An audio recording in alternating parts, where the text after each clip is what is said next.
on. Sure, sure.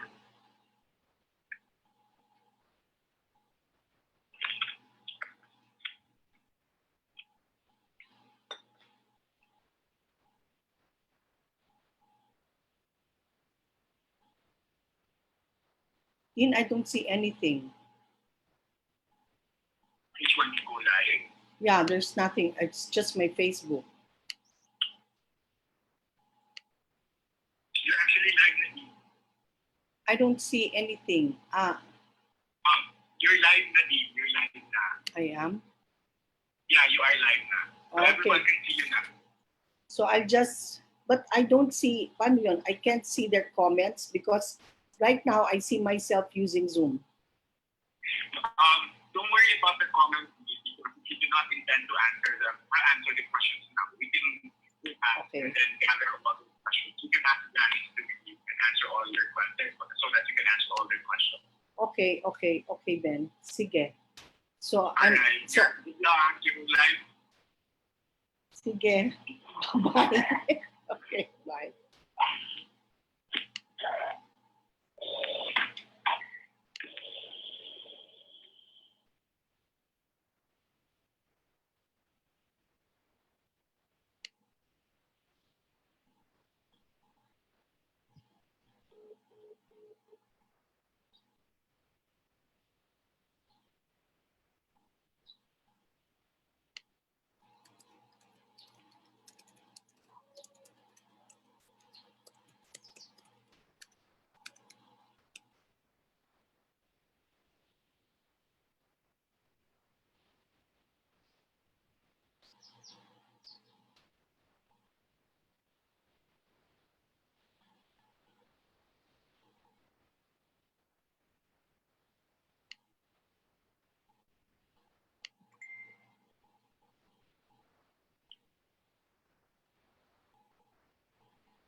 Hindi,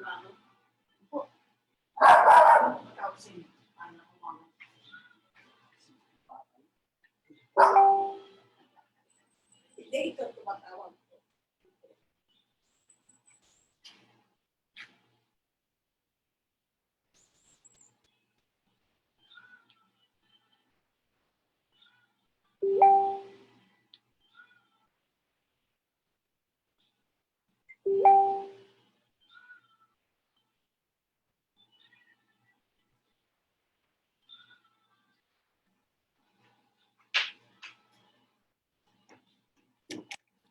Okay, good afternoon, everyone.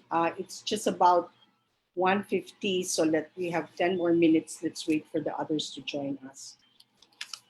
Then we will start. I hope that you were able to download the matrix which I sent, because we will have to refer to the matrix as we go along. So let's just wait for others to join. I'm sorry, I cannot read I cannot view actually or see the comments. So if I'm not responding to the comments, please pardon me for not responding.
I cannot.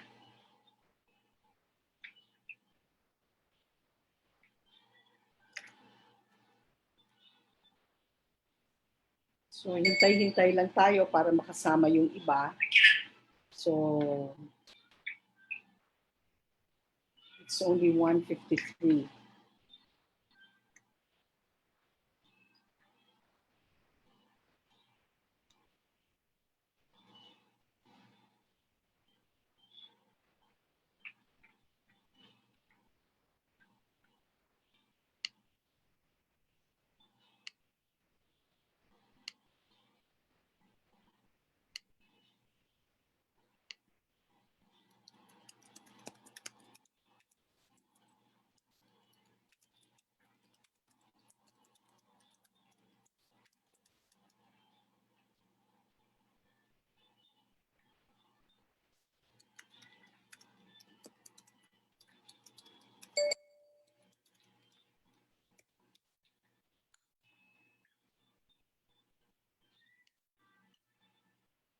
Okay, just to test, can you hear me? Can somebody just double check or text me if you can hear me, please?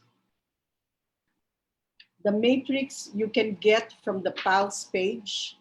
I think that was uploaded, if I'm not mistaken, yesterday morning or maybe 2 days ago. Makikita ho niyo yun. Okay. So if you can please download the matrix, it's a comparative matrix of the 1997 rules and the 2019.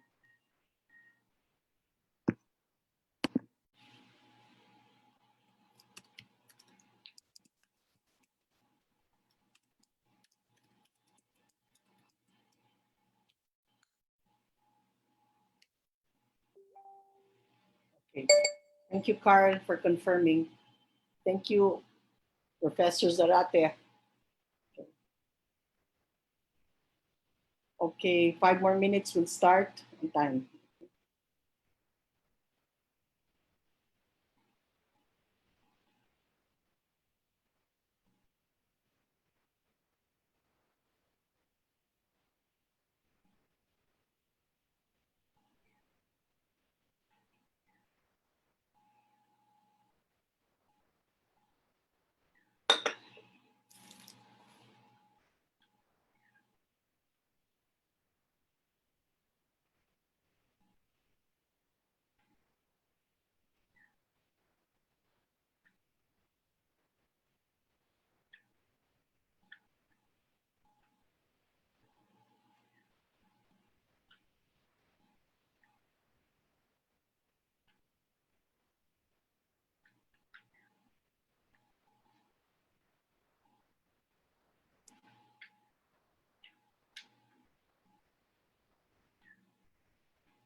Again, please make sure that you have the matrix with you, because we will have to cross-reference our discussion with the matrix. The matrix was uploaded, I think, yesterday morning, and it's the PALS page. And I'm happy to see that some of my former students are likewise listening to us.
Okay, it's 2 o'clock. Good afternoon, everybody. I am Dean Sol Mawis, the College of Law of Lyceum, the Philippines University.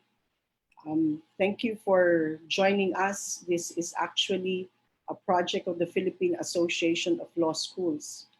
Today, I'm supposed to discuss with you the amendments, the 2019 proposed amendments to the 1997 Rules of Civil Procedure. Now, siguro para mas maayos ang ating talakayan ngayong araw na to, let me just discuss with you certain admin matters. Number one, at ulitin ko, I think I sound like a broken record already. Just make sure you have the matrix with you, because I will cross-reference this discussion with the provisions in the matrix. And then secondly, this will be a 3-hour per session discussion. So siguro matatapos natin for the first 3 hours hanggang siguro tayo hanggang rule 15, no? O 13 to 15 yan siguro. And then yung susunod na session ay sa Wednesday, ganung oras din. So this one's going to be 2 to 5. But I will have a break at around maybe 2 to 2:30, so that one of the deans, or maybe our executive director, will be able to join us and upload the matrix for everybody to see. Okay. Now, the questions you may have during the discussions, just please type it because I will not be able to read them. But I will answer them siguro sa susunod na session. Or kung may time tayo, babasahin ko lahat yun. Okay. Before we start, and I always start my class with a prayer. So may I invite everybody to join me in a prayer, please. In the name of the Father, the Son, the Holy Spirit. Amen. Thank you, Lord, for allowing us to be together. Thank you, Lord, for allowing us to be in good health. We ask you, Lord, to be with us as we discuss these new provisions in law. Send your Holy Spirit that we may be able to discuss these provisions and be able to understand them to the best of our abilities.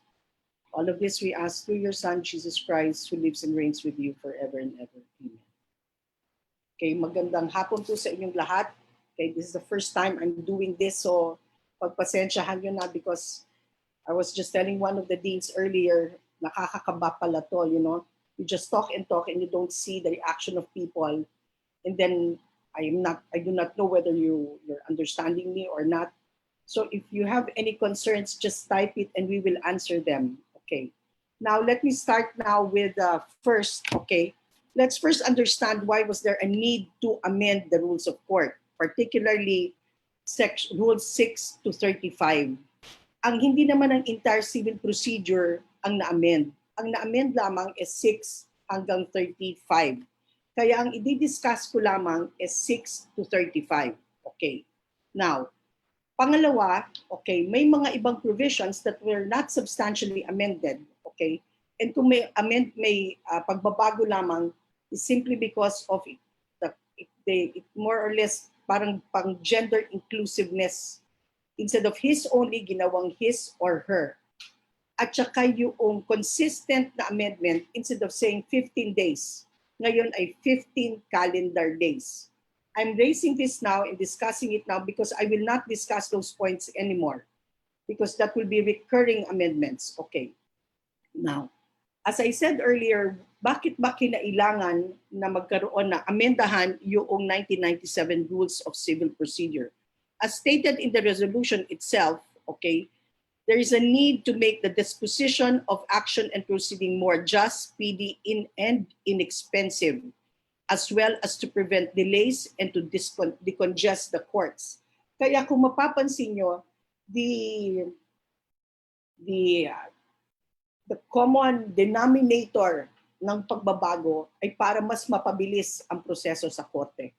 Okay, having said that, okay, let's start now with the discussions. Okay, Section 1, I'll start with Rule 6. Rule 6, kinds of pleadings. Okay, Section 1 was not changed at all. Pleadings defined, and pleadings are the written statements of the respective claims and defenses of the parties submitted to the court for appropriate judgment. Walang pagbabago dyan. Ngayon, look at your Section 2. Pleadings allowed. The claims of a party are asserted in a complaint, counterclaim, cross-claim, third-party complaint, or complaint and intervention. The defenses of a party are alleged in the answer to the pleading asserting a claim. An answer may be responded to by a reply only if the defending party attaches an actionable document to the reply. Okay. So very clear from Section 2 of Rule 6. Reply is only required when the answer is founded on an actionable document. Ngayon, bakit kayo magpa-file ng reply? Because the answer is founded on an actionable document and you want to deny the due execution and authenticity of that actionable document. So you only file a reply, as I said, if you want to deny the due execution and authenticity of an actionable document which was attached to the answer. And what is an actionable document? It is a written instrument or document on which an action or defense is founded. It may be pleaded two ways. Number one, by setting forth the substance of such document in the pleading, and you attach the document thereto. Number two, by setting forth said document verbatim in the pleading, kinopya lahat. But napakaklaro dito sa Section 2, Rule 6. Now, by express provision of law, the actionable document should be attached to the answer. Okay. Ang tanong nga dyan, okay, kinopya mo pero hindi mo in-attach sa answer. Hindi na ba yan mako-consider na actionable document? Now, if I go by the provision of the law, for it to be considered an actionable document, it must be pleaded in the manner which I stated earlier, and it must be attached to the answer. Okay. Complaint.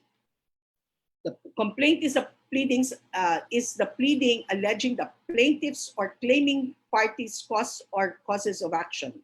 The names and residences of the plaintiff and defendant must be stated in the complaint. Ano ang pinakabago lang dito sa Section 3? Yung phrase or claiming parties, or claiming parties' cause of action. And I think the claiming party here, and it's a good actually addition, so that it may refer to a third-party complainant or the defendant in relation to his permissive counterclaim. Answer, Section 4, walang pagbabago. Okay, now listen carefully to Section 5, and I will read it. Okay? Defenses may either be negative or affirmative. A negative defense is the specific denial of the material fact or facts alleged to the pleading of the claimant essential to his or her causes of action. An affirmative defense is an allegation of a new matter which, while hypothetically admitting the material allegations in the pleading of the claimant, would nevertheless prevent or bar recovery by him or her. The affirmative defenses include fraud, statute of limitations, release, payment, illegality, statute of frauds, estoppel, former recovery, discharge in bankruptcy, and any other matter by way of confession and avoidance. Affirmative defenses may also include, for the dismissal of a complaint specifically, that the court has no jurisdiction over the subject matter, that there is another action pending between the same parties for the same cause, or that the action is barred by prior judgment. Okay. Now, an answer, therefore, may raise the following. A negative defense, which consists in defendant's specific denial of the material fact that the plaintiff alleges in his complaint. Okay. And we know that there are three modes of denying. The first one is the defendant must specify each material allegation of the fact, the truth of which he does not admit, and whenever practicable, set forth the substance of the matters on which he will rely to support his denial. So lalabas yan sa under defendant specifically denies the allegations contained in paragraph 2 of the complaint, the truth of the matter being that, kailangan yung sabihin yung rason. Kasi kung wala yung rason, ang miski ka nag-specific denial, deemed admitted yan. Pangalawang pamamaraan, when the defendant is without knowledge and information sufficient to form a belief as to the truth of a material averment made in the complaint, he shall so state, and they shall have the effect of a denial. Example, I specifically deny the allegations contained in paragraph 2 of the complaint, the truth of, for lack of information sufficient to form a belief as to the truth and falsity thereof. Okay. Maaari din naman partial denial, partial admission. Under the 1997 Rules of Court, notice that the ground mentioned now, the grounds in Rule 16 of the 1997, yung grounds for purposes of filing a motion to dismiss, kung natatandaan nyo yung Rule 16. Okay. Yan can be pleaded also as an affirmative defense. Now, under the 2019 rules, wala na tayong Rule 16. Totally na-delete na yan. Wala na, totally na-repeal. Okay. Yung grounds ngayon ng Rule 16, okay, may now be raised, okay, as and by way of affirmative defense. So ang mangyayari dyan sa imagine your complaint, the answer. Ang lalamanin ng answer nyo, ano? First, your admissions, then your specific denials, okay? And then your affirmative defenses, okay?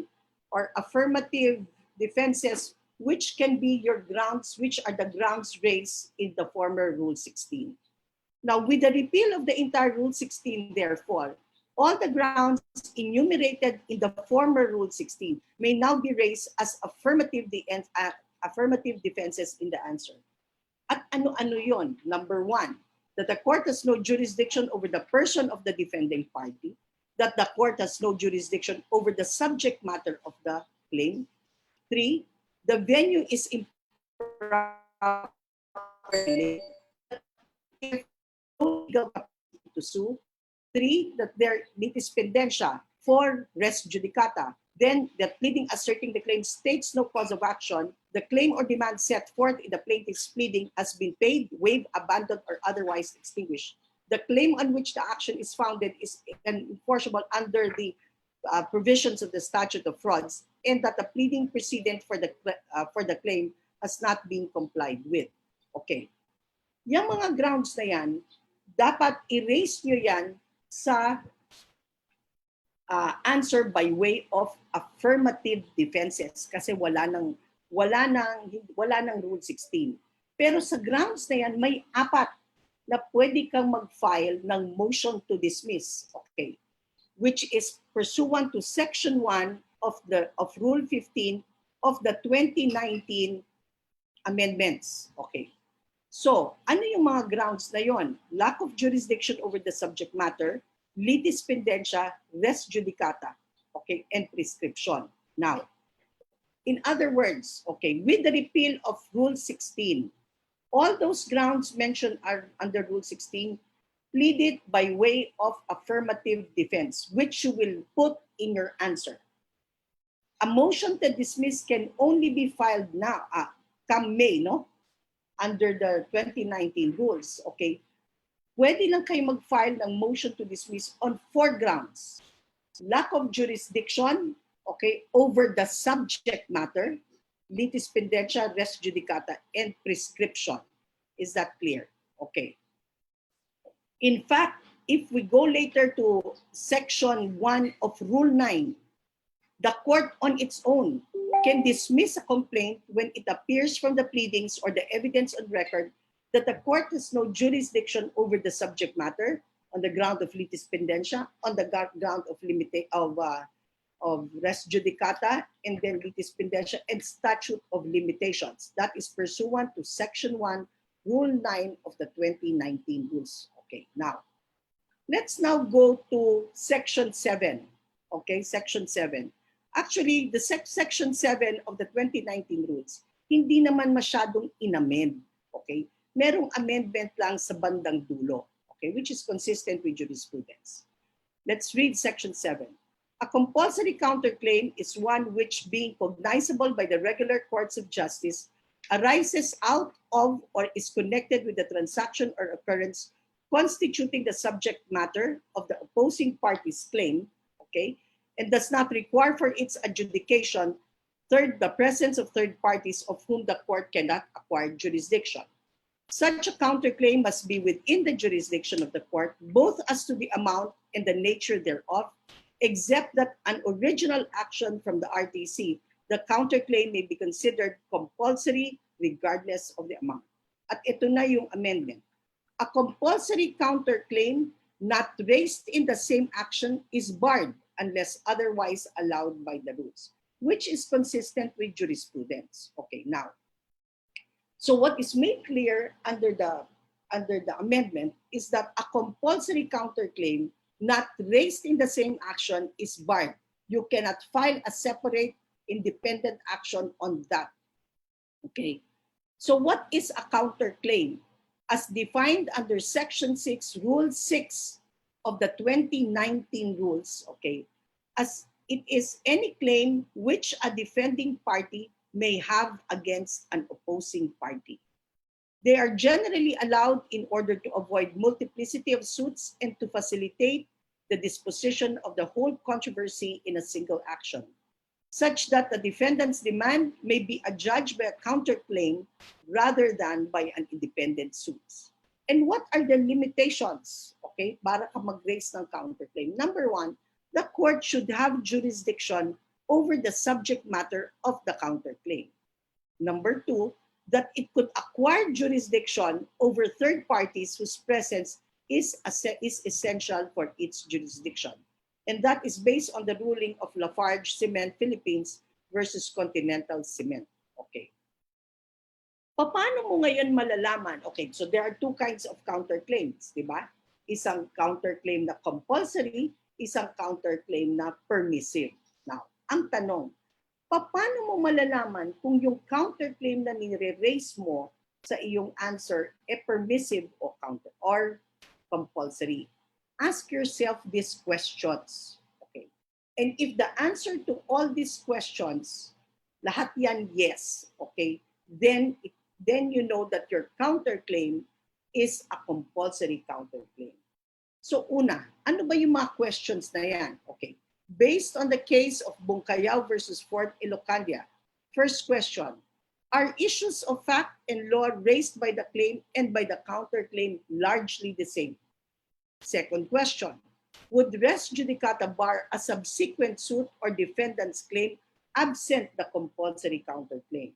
Ito yung pinaka mas logical na tanong. No? Will substantially the same evidence support or refute plaintiff's claim as well as defendant's counterclaim? At ito yung pinaka-importante sa lahat. Is there any logical connection or relations between the claim and the counterclaim? A positive answer to all these questions would indicate, therefore, that the compulsory counterclaim is that the counterclaim is compulsory. Unang-una, bakit ba natin kailangan na magkaroon na malaman ang distinction kung ang ating counterclaim ay compulsory o hindi? Unang-una, okay, kaya natin dapat malaman kung compulsory or hindi or permissive yung counterclaim natin. Pagka compulsory, hindi na kailangan sa answer nyo magkaroon kayo ng certificate of non-forum shopping. Pero pag ang nire-raise nyo a permissive counterclaim, then it is a must that your answer with permissive counterclaim must contain a certificate of non-forum shopping. Why? Because a permissive counterclaim is considered an initiatory pleading.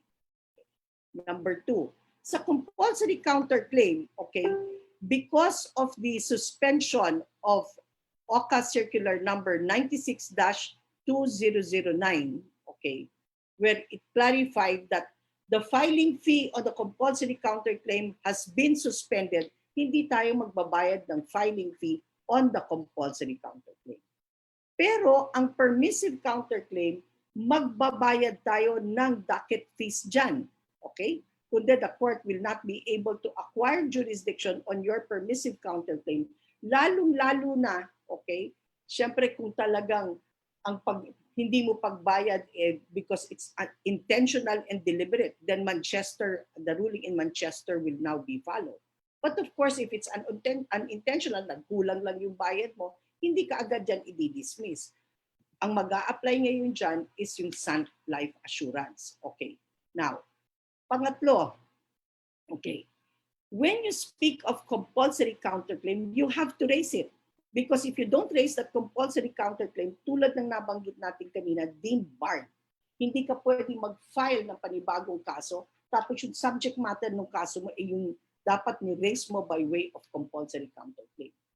Ang permissive counterclaim, miski hindi mo ni-raise yan dun sa asunto na yon, you can file a separate action. Okay?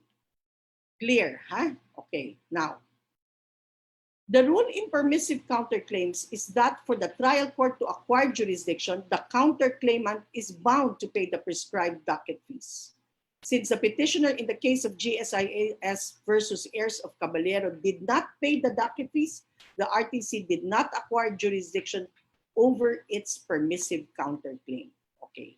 Section 9, yung counterclaims and cross-claims, walang pagbabago. Okay. Ito medyo may pagbabago. Okay. And I just would like to greet, okay, para naman ako nasa radyo. Okay, our Commissioner Jojo Sorera T, who's a Commissioner of the Legal Education Board. Mas lalo akong kinabahan. Anyway, okay. Section 10. Ito malaking pagbabago din. All new matters alleged in the answer are deemed controverted. So pag file mo ng complaint, nag-file ka na answer, deemed controverted, pinagtatalunan. Okay. Kaya hindi ka na dapat mag-file ng reply. But if the plaintiff wishes to interpose any claims arising out of the new matters so alleged in the answer, such claims shall set forth in an amended or supplemental complaint. However, the plaintiff may file a reply only if the defending party attaches an actionable document to his or her answer. A reply is a pleading, the office or function of which is to deny or allege facts in denial, or avoidance of new matters alleged in or relating to said actionable document. In the event of an actionable document attached to the reply, the defendant may file a rejoinder if the same is based solely on an actionable document. So anong ibig sabihin ng pagbabago sa Section 9? Complaint, answer. Kung ang answer hindi naman founded, if the defenses in the answer, okay, are not founded on an actionable document, and you want now to, and the plaintiff wants to controvert new matters in the answer, hindi reply ang ipa-file. Ang ipa-file mo, it's either i-amend mo yung complaint mo or you file a supplemental complaint. Ngayon, kung wala namang new matters na ni-raise, ang katapusan ng pleading nyo hanggang answer lang. Now, however, if the answer is founded on an actionable document and the plaintiff would like to deny the due execution and authenticity of the said document which was attached to the answer, then the plaintiff can file a reply. If a reply is founded on an actionable document, yan, the defendant, okay, can file now a rejoinder to deny the due execution and authenticity of an actionable document that was attached to the reply. Okay. So kung makikita nyo, iniigsian, yung binabawasan o hindi pwede kami kahit anong pleading, basta file ka lang ng file. Ngayon, may rason bakit ka nagpa-file. Okay? Now, look at your Section 11. A third fourth party complaint is a claim that a defending party may, with leave of court, file against a person not a party to the action called the third fourth party defendant for contribution, indemnity, subrogation, or any other relief in respect of his or her opponent's claim. I call that CISO. Contribution, indemnification, okay, subrogation, or other relief in respect of his or her opponent's claim. The third-party complaint shall be denied admission, okay, and the court shall require the defendant to institute a separate action where a third, fourth-party defendant cannot be located within 30 calendar days from the grant of such leave. Matters extraneous to the issue, or B, matters extraneous to the issue in the principal case are raised, or C, the effect would be to introduce a new and separate controversy into the action. It is very clear, therefore, for the amendment, okay, from the amendments, okay, na may grounds now for the court to deny, okay, a motion to admit third-party complaint. But let me first stress that the admission of a third-party complaint lies with the sound discretion of the court. If leave to file a third-party complaint is denied, the proper remedy is to file a separate case, not to insist on the admission of a third-party complaint all the way up to the Supreme Court. And that is the ruling in the case of DBP versus Clarges Realty Corp, GR number 170060. Now, notice that the order granting the motion to admit third-party complaint, okay? Nag-file ako ng motion to admit third-party complaint. Granted. But based on the amendment, it would appear that even if it was granted, the court may recall the order granting it if the defendant, okay, cannot, if the defendant to the third-party defendant cannot be located within 30 calendar days from the grant of such leave. Okay. Anong ibig sabihin cannot be located, okay, within 30 calendar days from the grant of such leave? That's it. Okay, ibig sabihin hindi siguro ma-serve yung summons. So, nung binabasa ko to, at saka yung Rule 14 sa summons, naisip ko, o sige, kunwari, so the defendant cannot be found. Okay, his whereabouts are unknown. Pero dun sa Rule 14, Section 16 ng panibagong rules, okay? Rule 14, Section 16 ng panibagong rules. Nakalagay doon, okay, nakalagay na if the whereabouts of the defendant is unknown, you can serve summons by publication, okay, in any action for that matter. And I'm referring to Section 16, Rule 14, service upon defendant whose identity or whereabouts are unknown. Okay. So I'm trying to reconcile these two provisions. Kasi sabi dito nga sa Section 11, okay, the court shall, the third party complaint shall be denied admission, and the court shall require the defendant to institute a separate action where A, the third party defendant cannot be located within 30 calendar days from the grant of such leave. So I filed a motion to admit third party complaint, granted. Summons now was trying to be served, okay, on the third party defendant.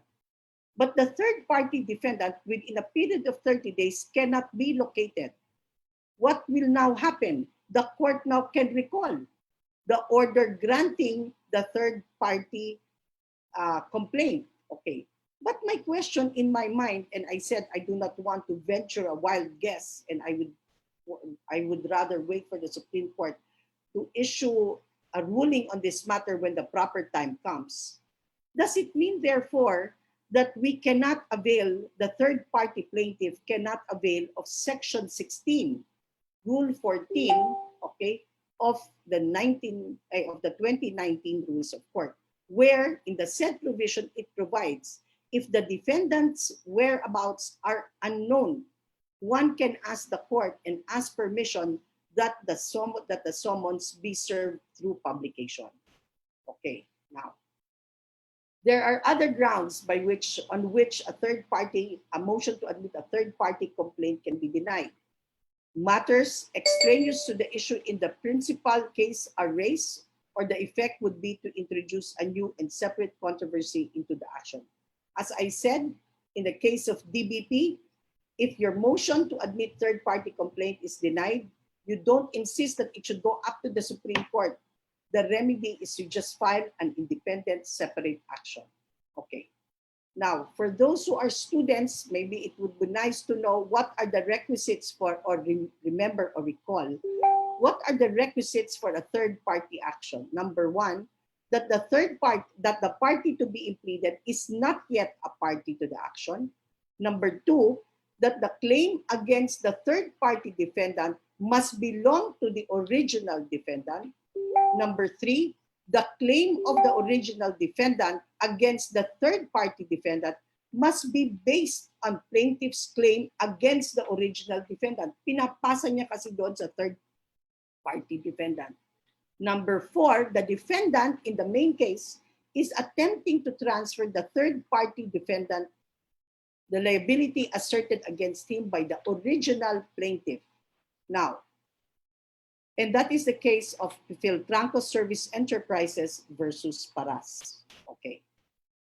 Section 12, bringing new parties, wala naman tayong pagbabago dyan. At yung Section 13, wala naman except katulad nga na nabanggit ko sa inyo, the change referred to gender inclusiveness only, meaning his or her na, hindi puros his lang. Okay? Now, Rule 7. Okay.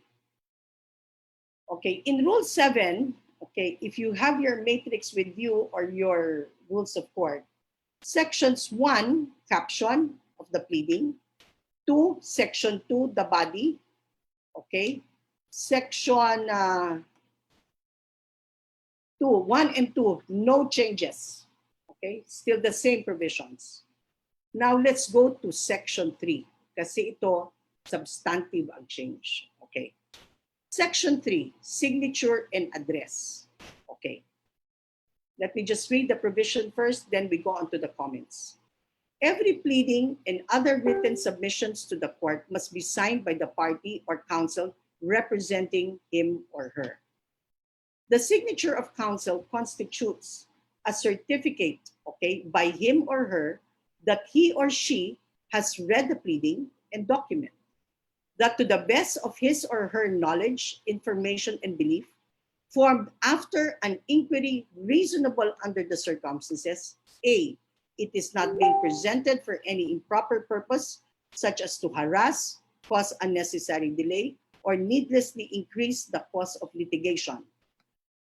B, the claims or defenses and other legal contentions are warranted by existing law or jurisprudence, or by a non-frivolous argument for extending, modifying, or reversing existing jurisprudence.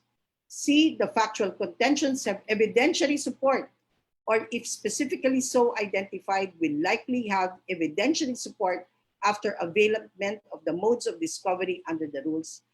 And number 5, okay, the denials of factual contentions are warranted on the evidence, or if specifically so identified, are reasonably based on belief or lack of information.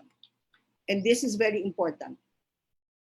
The rules further provide that if the court determines on motion or motu proprio on its own, and after notice and hearing that this rule has been violated, it may impose an appropriate sanction or refer such violation to proper office for disciplinary action on any attorney, law firm, or any party that violated the rule or is responsible for the violation.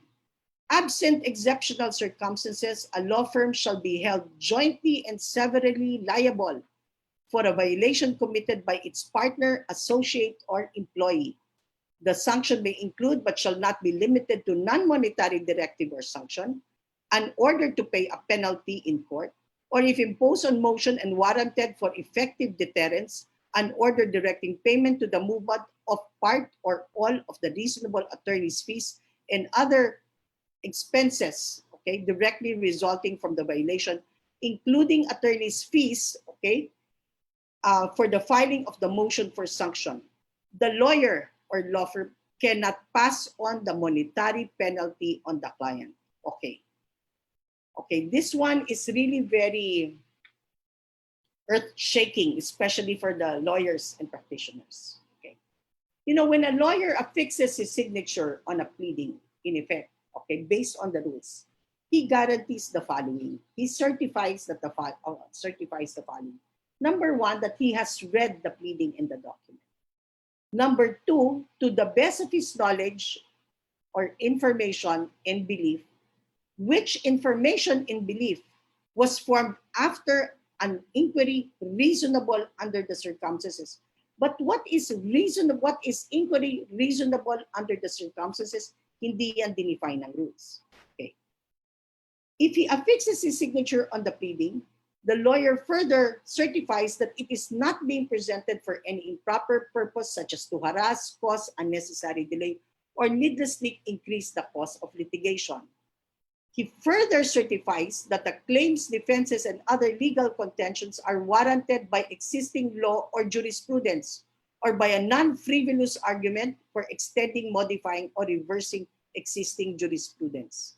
Kumbaga sinasabi niya talaga itong final kong kaso o itong answer na final ko, talagang ito, kumbaga it's based on law. Hindi ito parang contrived or kathang-isip lamang. Now, and this is also important, the lawyer, when he affixes his signature, the factual contentions have evidentiary support. Hindi na pwedeng attitude bahala na si Batman. Okay? The factual contentions have evidentiary support, or if specifically so identified, will likely have evidentiary support after availment of the modes of discovery under these rules. And the denials of such factual contentions are likewise warranted by evidence, or if so specifically so identified and reasonably based on belief or lack of information. Okay. Yaan ang kumbaga ginagarantihan pag ikaw, abogado, pinirmahan mo yung pleading. Ibig sabihin, lahat ng sinasabi mo sa korte, katotohanan lamang at merong evidentiary support. At ito ay, you know, it can be, and it's likewise legal, you know, it's based on law. As I said, hindi yung basta bahala na lang mag-file ng kaso, tapos hayaan mo na pagka magta-trial sa ako, maghahanap ng ebidensya. You don't do that. Okay, now, in fact, if the court determines on its own, or upon motion of the other party, of course, there's going to be notice and hearing, that the above rule has been violated, nalaman na pangharas lamang pala ito, what can happen? The court may impose an appropriate sanction or refer such violation to the proper office for disciplinary action on any attorney, law firm, or party that violated the rule or is responsible for the violation. Naku, baka ma-disbar pa yan. Okay? That would be agad kasi proper sanction. So anong pwedeng mangyari? Mag-complain ka na itong abogadong to ay nagdidemanda na wala palang ebidensya. Okay? Number 2, absent exceptional circumstances, and this to my mind is really very, how would I put it, very scary, no? A law firm shall be held jointly and severally liable for a violation committed by its partner, associate, or employee.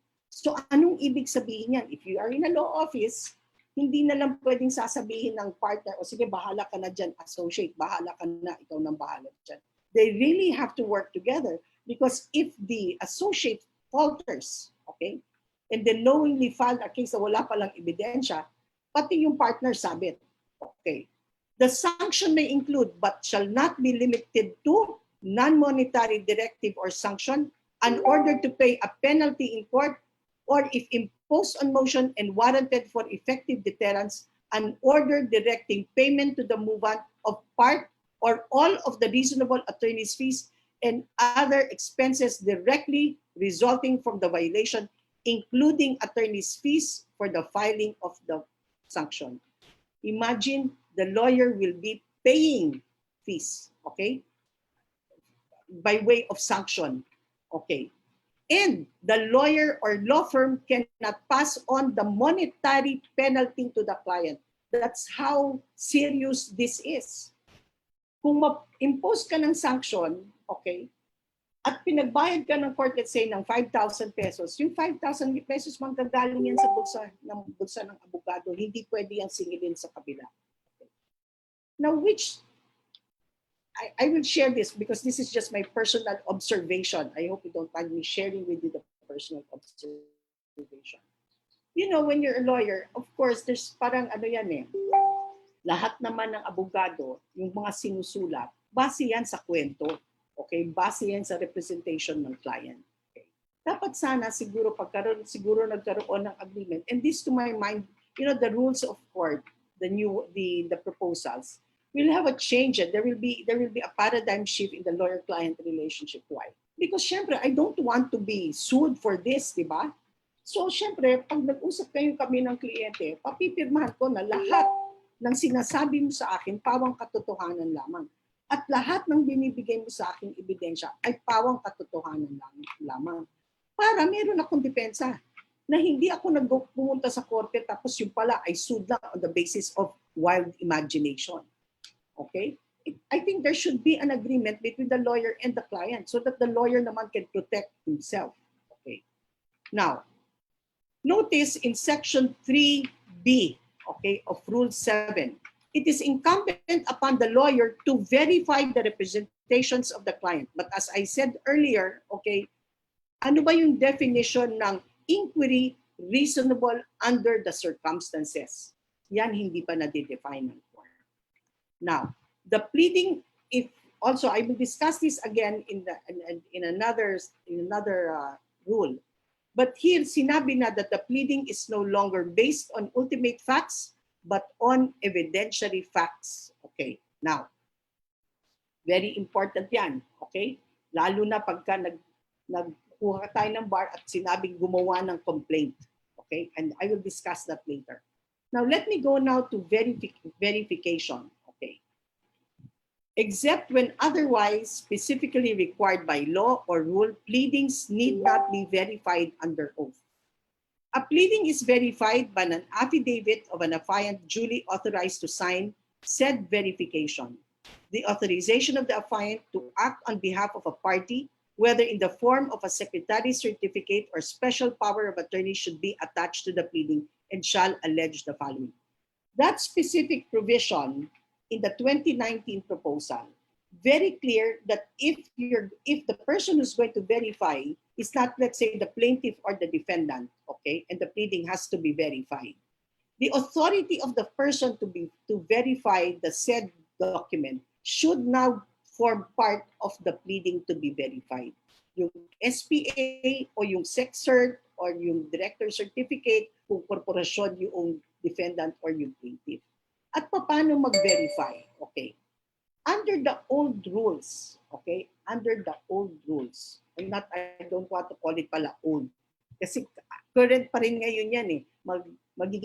This new 2019 rules will take effect in May. So technically, hindi pa siya old. The current rules, okay? Paano ba tayo mag-verify?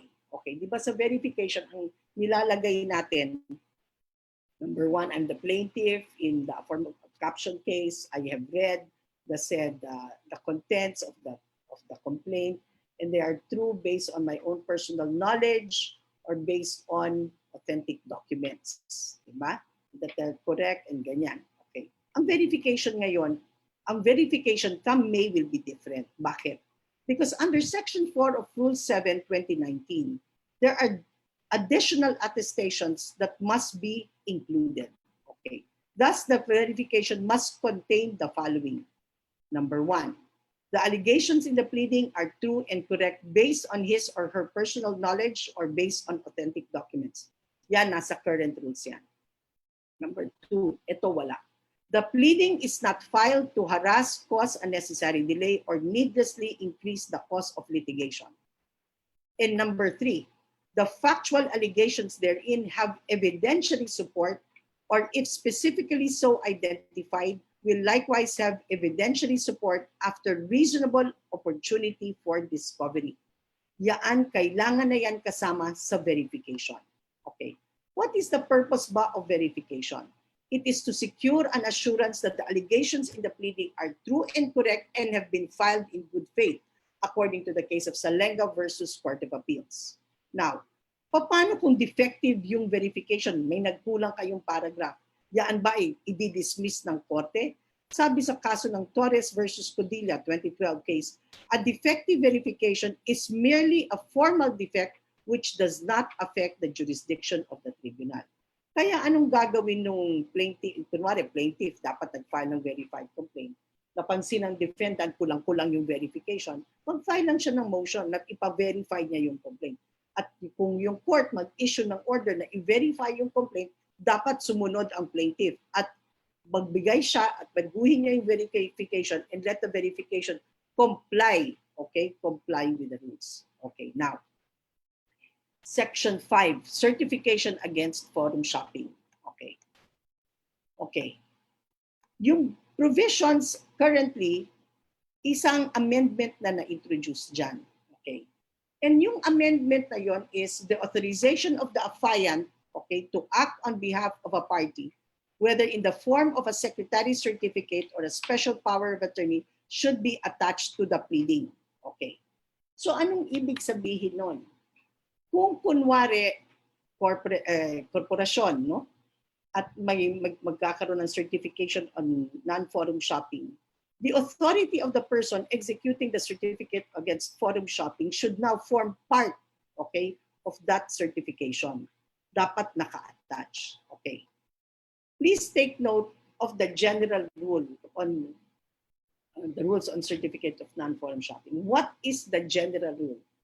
According to the case of Loquias versus Ombudsman, it is the plaintiff or the principal party who shall certify under oath that he has not commenced any action involving the same issues in any court.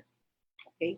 The attestation contained in the certification requires personal knowledge by the party who executed the same. So the rule is hindi pwede abogado, dapat parties. At lahat ng petitioners or plaintiffs dapat mag-execute sila. Yan ang general rule according to the case of Luquias versus Ombudsman. Ngayon, ano yung exception sa general rule? Isa dyan yung kaso na nabanggit ni Docena versus Lepasura. Okay. When the plaintiffs, okay, the interests of the plaintiffs are closely intertwined because in the case of Docena versus Lepasura, mag-asawa yan eh, husband and wife. Ang subject ng kaso, conjugal property nila. Ngayon, ang nagpirma lang ng certificate of non-forum shopping is just what? Is the husband, hindi sinama yung wife. Defective ba yun? Dapat ba i-dismiss yan? The answer is no. There is no justifiable reason, according to the Supreme Court, why he may not lawfully undertake together with his wife to inform the court of any similar action or proceeding which he may be filed. If anybody may repudiate that certification or undertaking for having been incorrectly made, it is the wife who may conceivably do so. Okay. The husband may reasonably be presumed to have personal knowledge of the filing or non-filing of his wife of any action because precisely their interests are directly intertwined. Okay, now. So, okay, in fact, in the case of heirs of Gallardo versus Soliman, okay, the signature of one of the petitioners in the certification against forum shopping substantially complied with the rules because all the petitioners share a common interest and invoke a common cause of action or defense. Pero kung hindi sila common cause of action, hindi common defense, for example, okay, common cause of action rather, okay, or common interest, dapat lahat ng plaintiffs, lahat ng petitioners mag-execute ng certificate of non-forum shopping.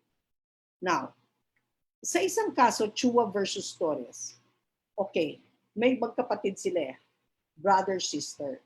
The brother issued a check, okay, and now the check was dishonored. Now, a civil case was filed against the brother. A criminal case was filed against the brother. Kaya lang nung sinerve yung warrant of arrest, ang naaresto yung sister. Nurse pa naman yung sister sa nursing school. Siya yung naaresto, so siya yung nakulong. Eh wala naman siyang alam dun sa kaso. So what the sister did was to file a civil case against the plaintiff, the complainant and now defendant. No? So dinimanda niya, pero ang nangyari, it is sister and brother versus the defendant. Okay. Sabi ngayon ng defendant, okay, dapat i-dismiss because ang pumirma lang ng certificate of non-forum shopping was the sister. The brother was not included. Now, anong sabi ng Supreme Court? Actually, based on the allegations of the complaint, the brother is a misjoined party. Wala naman siya sa kwento. Kanino ba yung cause of action? The cause of action belongs to the sister, hindi naman doon sa brother. Sino bang inaresto na walang basihan? It was the sister, hindi yung brother. Pero, so sabi, kaya, ang sabi ng Supreme Court, since the misjoined party plaintiffs receives no recognition from the court as either an indispensable or necessary party plaintiff, then it follows that whatever action or inaction the misjoined party may take on the verification or certification against forum shopping is inconsequential. So anong ibig sabihin nun? Na ang dapat mag-execute ng certification, okay, eh yung either yung necessary or indispensable party.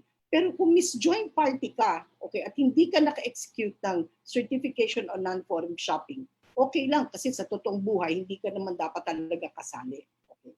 Now, there is a rule when it comes to juridical entities, okay. The following officials, and this is the general rule as held in the case of Cagayan Valley versus Commissioner of Internal Revenue. Okay. The following officials or employees of the company can sign the verification and certification without need of a board resolution. Okay.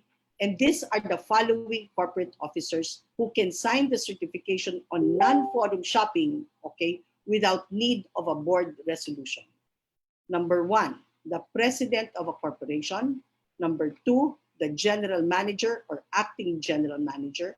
Number three, the personal officer. And number four, an employment specialist in a labor case. Yan, pwede yan mag-execute, okay, hindi na kinakailangan, okay, hindi na kinakailangan ng certificate ng board res, okay? Okay, there's one question, and allow me lang to read the question because it came in from friend, okay? What is the effect of the failure to file a reply to an answer whose defense is founded on an actionable document? Okay, you are correct when you said that if you fail to file, okay, a reply to an answer that is based on an actionable document, then the due execution and authenticity, okay, then the due execution and authenticity of the actionable document are deemed admitted. But all other allegations pursuant to Section 10 of Rule 6 are deemed controverted. Okay, is that clear? Okay, now, So let's now go to contents. Okay, and again, this is one of the heavily amended one. Let me just read the provision, please. Okay. Every pleading stating a party's claim or defenses shall, in addition to those mentioned or mandated by Section 2, Rule 17, okay, Rule 17, Rule 7, I'm sorry, state the following. Okay. Names of witnesses who will be presented to prove a party's claim or defense. Again, I will repeat that. Every pleading stating a party's claim or defenses, so every complaint or answer, okay, shall, in addition to those mandated under Section 2, Rule 7. Ano ba yung Section 2, Rule 7? Okay? Yung Section 2, Rule 7, okay, just give me a minute, please. Okay? Section 2, Rule 7, okay, ito yung, okay, ito yung paragraphs, yung the body, okay, yung nilalaman. In addition to that, ano pa dapat ang nakalagay sa complaint or answer? Number 1, the names of witnesses who will be presented to prove a party's claim or defense. Number 2, summary of the witnesses' intended testimonies, provided that the judicial affidavits of said witnesses shall be attached to the pleading and form an integral part hereof. Number 3, only witnesses whose judicial affidavits are attached to the pleading shall be presented by the parties during trial, except if a party presents meritorious reasons as basis for the admission of additional witnesses. No other witnesses or affidavits shall be heard or submitted by the court. Letter C, documentary and object evidence in support of the allegations mentioned in the pleading. Okay. Let me just focus on Section 6 because, as I said, that's a new provision. Okay. And kumbaga yung foundation ng pagkaalam natin ng paano maggawa ng pleading, iba na. Okay. Because of Section 6. Okay. Now, Section 1, Rule 8. Okay, let me just refer you first to Section 1, Rule 8. Requires that every pleading shall contain in a methodical and logical form a plain, concise, and direct statement of the ultimate facts, including the evidence on which the party pleading relies for his or her claim or defense. Including the evidence. Okay. So consistent with Rule 8, Section 1, sabi ngayon ng Section 6, Rule 7, kailangan mo nang ilagay sa complaint mo at sa answer mo yung pangalan ng mga witnesses, okay, who you intend to present to prove your claim or defense, the summaries of their intended testimonies, and in fact, you are required to even attach, okay, the judicial affidavits of your witnesses. At pag hindi mo na-attach, no other witnesses or affidavit shall be heard or admitted by the court. But I will clarify that when we hit Rule 18, no? And the documentary and object evidence in support thereof. Okay. First, what is the difference between ultimate facts and evidentiary facts? Okay. In the case of Far East Marble versus CA, ultimate facts are the essential and substantial facts which either form the basis of the primary right and duty or which directly make up the wrongful acts or omissions of the defendant. The term ultimate facts means the essential facts constituting the plaintiff's cause of action, which means if a fact cannot be stricken off, okay, without leaving a fact is essential or ultimate, if it cannot be stricken off without leaving the statement of the cause of action insufficient. So kailangan na handun yung fact na yun kasi kung wala yun, wala kang cause of action. Let's differentiate it therefore with the word evidentiary facts. Kung ang ultimate facts is yung fact na dapat i-allege at kasi kung hindi mo i-allege yan, wala kang cause of action. Okay. Evidentiary facts are those which tend to prove or establish said ultimate facts, still as stated in the case of Far East Marble versus CA. Or they are the facts which furnish evidence of existence of some other fact. So ang complaint ngayon, ang defense ngayon, lalo na ang complaint, based on ultimate facts and evidentiary facts. Kaya kinakailangan lahat ng ebidensya na available na sa iyo, okay, bago mo pa i-file yung kaso, na handun na sa complaint. Okay. Anong ibig sabihin yan, okay, sa atin? Number one, because the JA is now required, okay, to be attached to the complaint or even to the answer, it impliedly amended, not modified, but amended, okay, the provisions on the JA rule. Bakit ko na sinabing it impliedly amended the provisions on the judicial affidavit rule? Kasi di ba sa JA, we are required to submit our judicial affidavits at least 5 days before the scheduled pre-trial conference.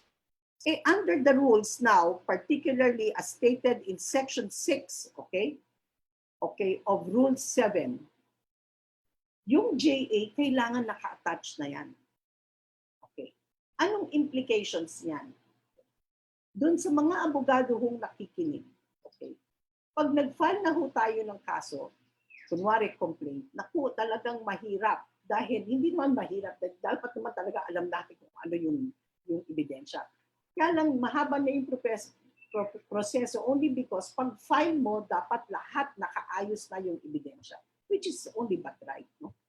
Ang effect naman ngayon, paano yung defendant? Of course, the plaintiff has, as a long period of time, basta ba nasa prescriptive period pa yan, no? Within the period, it can take sweet time, okay? Pwede siya ma-prepare yung complaint of JA ng more than 2 months. How about the defendant? Technically, the defendant under the new rules now is given a longer period of time within which to file an answer, okay, to the complaint. Hindi katulad noon 15, ngayon 30 calendar days. Okay? And in fact, it is only the general rule is you're no longer allowed to file a motion for extension of time to file a pleading, except in an answer. Okay? Except when you want to extend ask for additional period of time to file an answer, you can be given an additional period of 30 days. So theoretically, you may have 60 days within which to file your answer and your judicial affidavits. Okay? Hanggang dun ang pinaka-max mo. Okay, now. Okay, so we're done with Rule 7. Okay. Time check, it's already 3 o'clock. Okay, 3 o'clock. Siguro mga bandang 3:30, I will stop so that we can have a 5-minute break. Kasi syempre, nosebleed masyado yung pinag-uusapan natin. So medyo at 3:30, let's compose ourselves again. Let's go back, let's drink, and then I will come back to continue. Okay. Now, let me now go to Rule 8. Okay. Yung answer sa JA, kailangan na rin i-attach. I'm sorry, I saw a comment here. Yes, the answer of the defendant in the JA or the JA of the defendant's witnesses should likewise be attached to the answer. Okay. Section 1, Rule 8.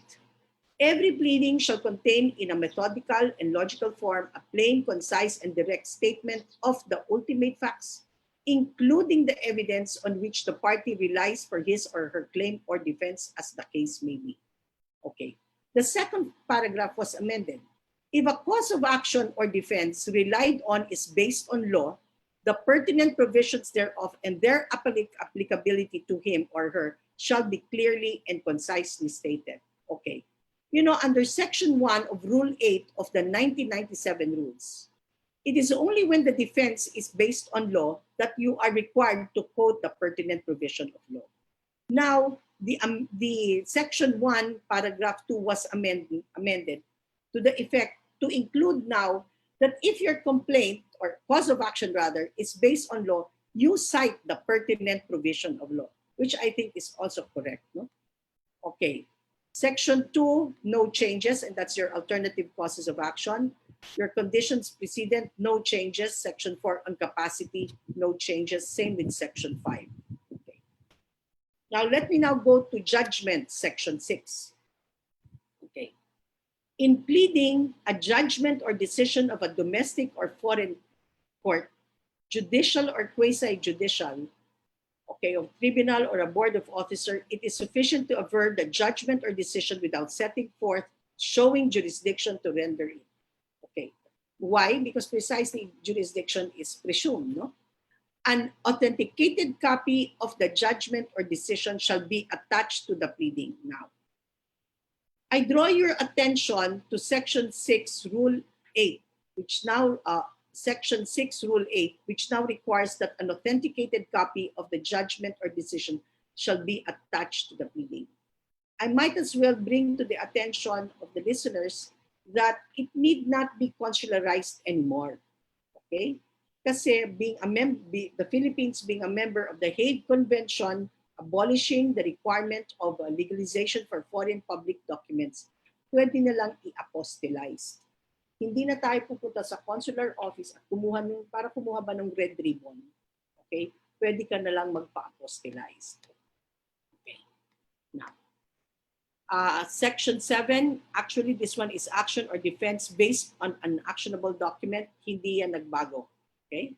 It should be attached. And how to contest such documents, hindi rin nagbago. But the way you contest an actionable document, of course, is you have to deny under oath the due execution and authenticity of the said document.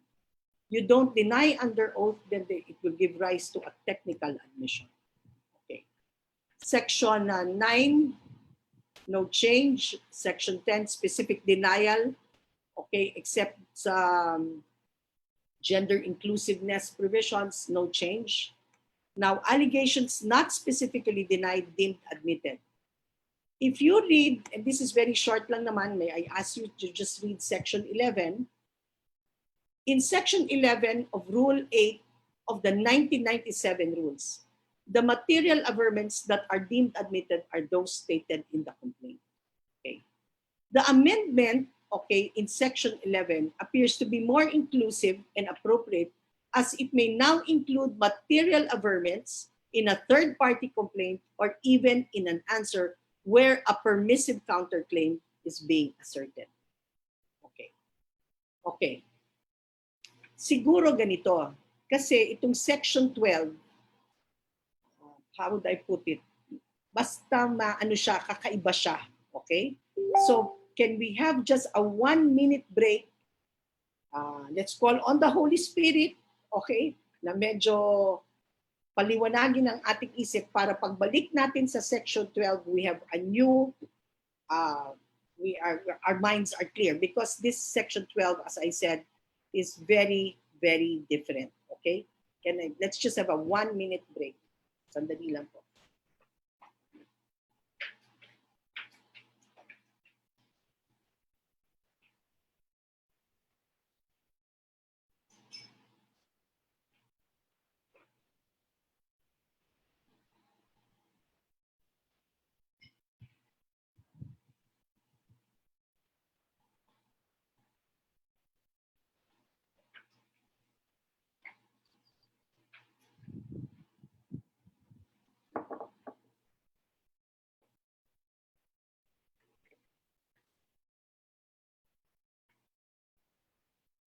Okay, dun mo sa mga nagtatanong, what we will do is we will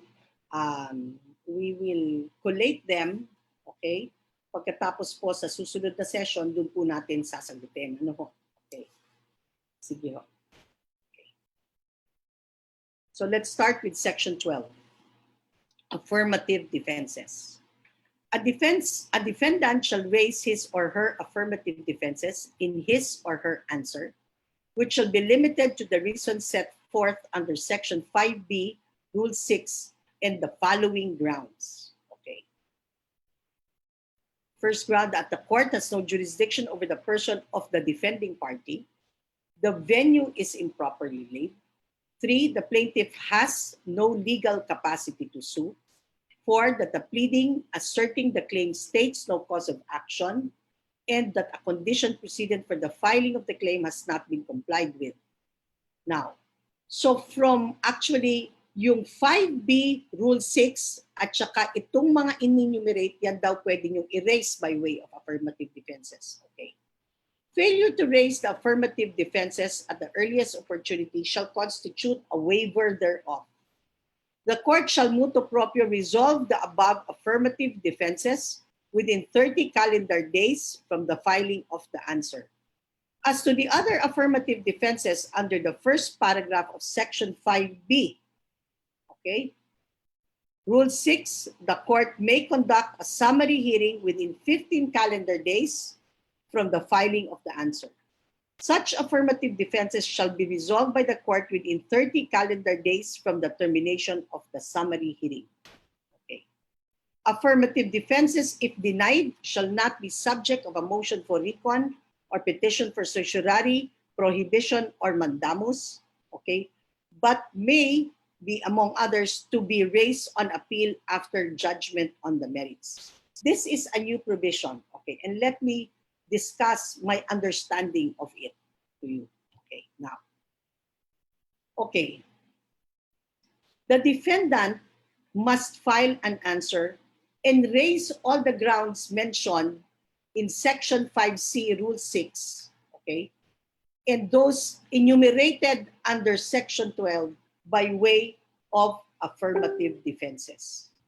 Ano ba yung grounds under 5.6, Rule 6 of the 2019 rules? Number 1, fraud, statute of limitations, release, payment illegality, statute of frauds, estoppel, former recovery, discharge in bankruptcy, and any other matter by way of confession and avoidance.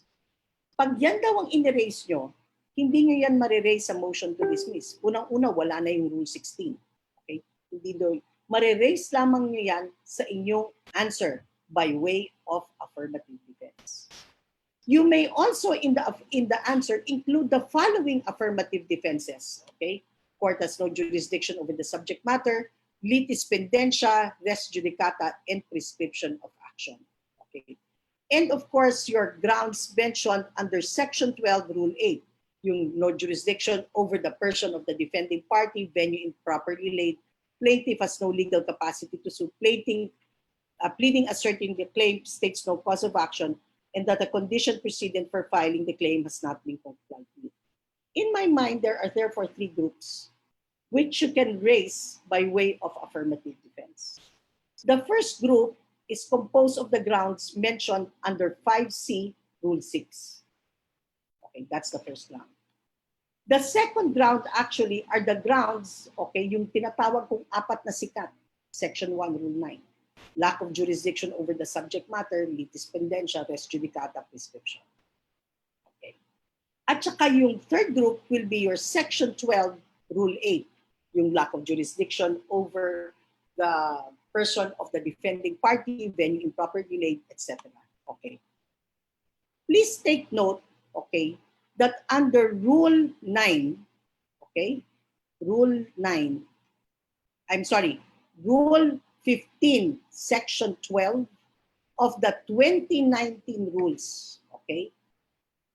Yun sa mga sinabi kong affirmative defenses, there are 4 affirmative defenses which you can raise, okay, in a motion to dismiss, pursuant to Rule 15, Section 12. At ano-ano yun? Court has no jurisdiction over the subject matter, litis pendentia, res judicata, and prescription of by statute of limitations. Okay, now, when we discuss Rule 15, okay, notice, okay, sa Rule 15, sa Rule 16, tinanggal na yan yung mga grounds yan, i-erase mo by way of affirmative defense. Okay. What will be the action of the court? Kailangan mo pa ba mag-file ng motion to hear, motion for preliminary hearing to hear the affirmative defenses? The answer is no. Okay, that actually is in your Rule 16, but that was taken out. Okay, and number 2, under Rule 15 of the 2019 rules, that is a prohibited pleading. So paano magiging action ngayon ng korte?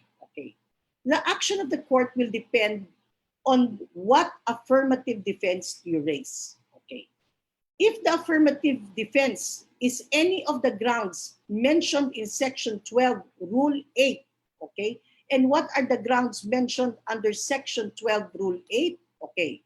Again, when the court has no jurisdiction over the person of the defending party, venue improperly laid, plaintiff has no legal capacity to sue, pleading asserting the claim states no cause of action, that the condition precedent for filing the claim has not been complied with.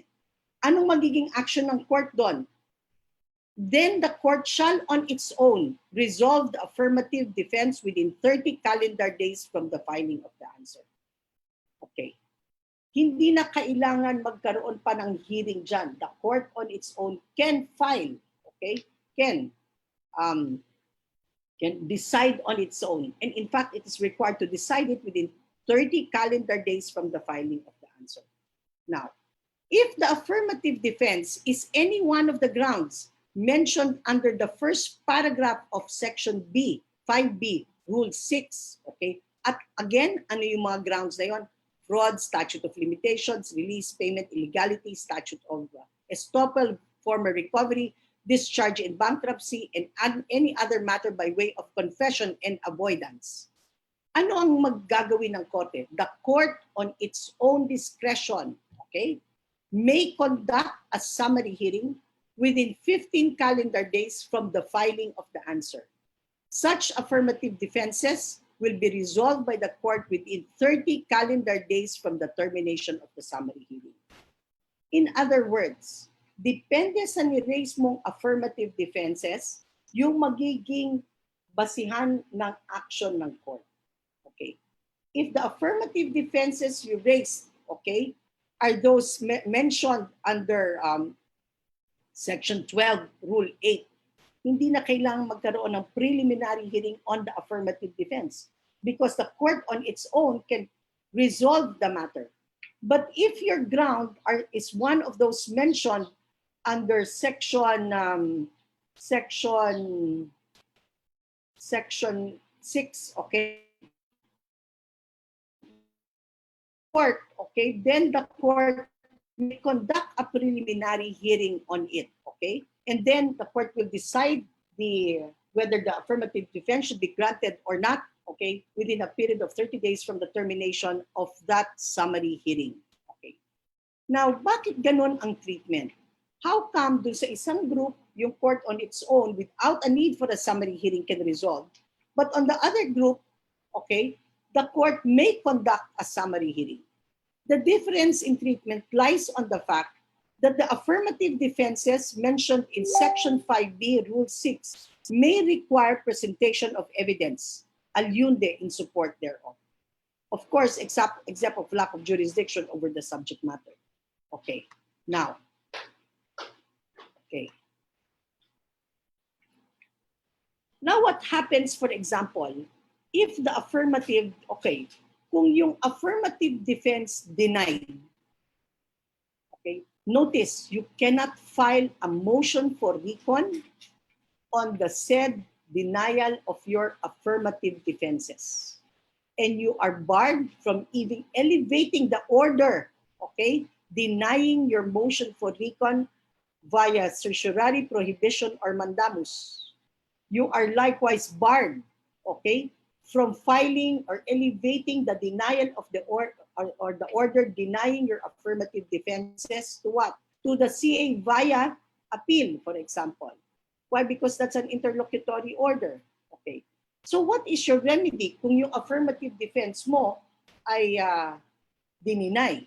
Okay. Then you go to trial. And in the event of an adverse judgment, okay, you now appeal the said judgment and assign as one of the errors in the appeal the order of the denial of your affirmative defense. Okay. Now, may nagtanong sa akin noon, okay, paano kung yung affirmative defense, okay, ay ground na lack of jurisdiction over the person of the defendant? In other words, improper service of summons. Okay? Tapos dininay. Eh di sabi, di ba, hindi mo siya pwede i-appeal. Hindi ka pwede mag-MR dun sa order denying that affirmative defense. Hindi ka rin pwedeng kumakyat via certiorari. Sabi, tumidiretso ka daw ng trial, tapos mag-appeal ka na lang. would that not tantamount to voluntary submission? I think in that case, you should be very consistent when you participate in the court proceedings, that this is without prejudice to your right to question it, so that you will not be considered as having been stopped, okay, from raising that defense. Kasi the rule is very clear. You really cannot file a motion for reconsideration against the order denying your affirmative defense. Okay. Of course, if the court grants the affirmative defense, the order is no longer interlocutory. That's a final order, as it is. There's nothing else left to be resolved thereafter. So proceeding from that premise that it is a final order, then the plaintiff's remedy is to appeal the court's order granting the affirmative defense. Okay? Clear. And that's a case of Nuque versus Aquino. It's a 2015 case. Okay, now. Okay. Now let's go to section 13. Wala namang pagbabago dyan. Okay, rule 9. Rule 9, effect of failure to plead. Okay? Okay. Defenses and objections not pleaded either in a motion to dismiss or in the answer are deemed waived.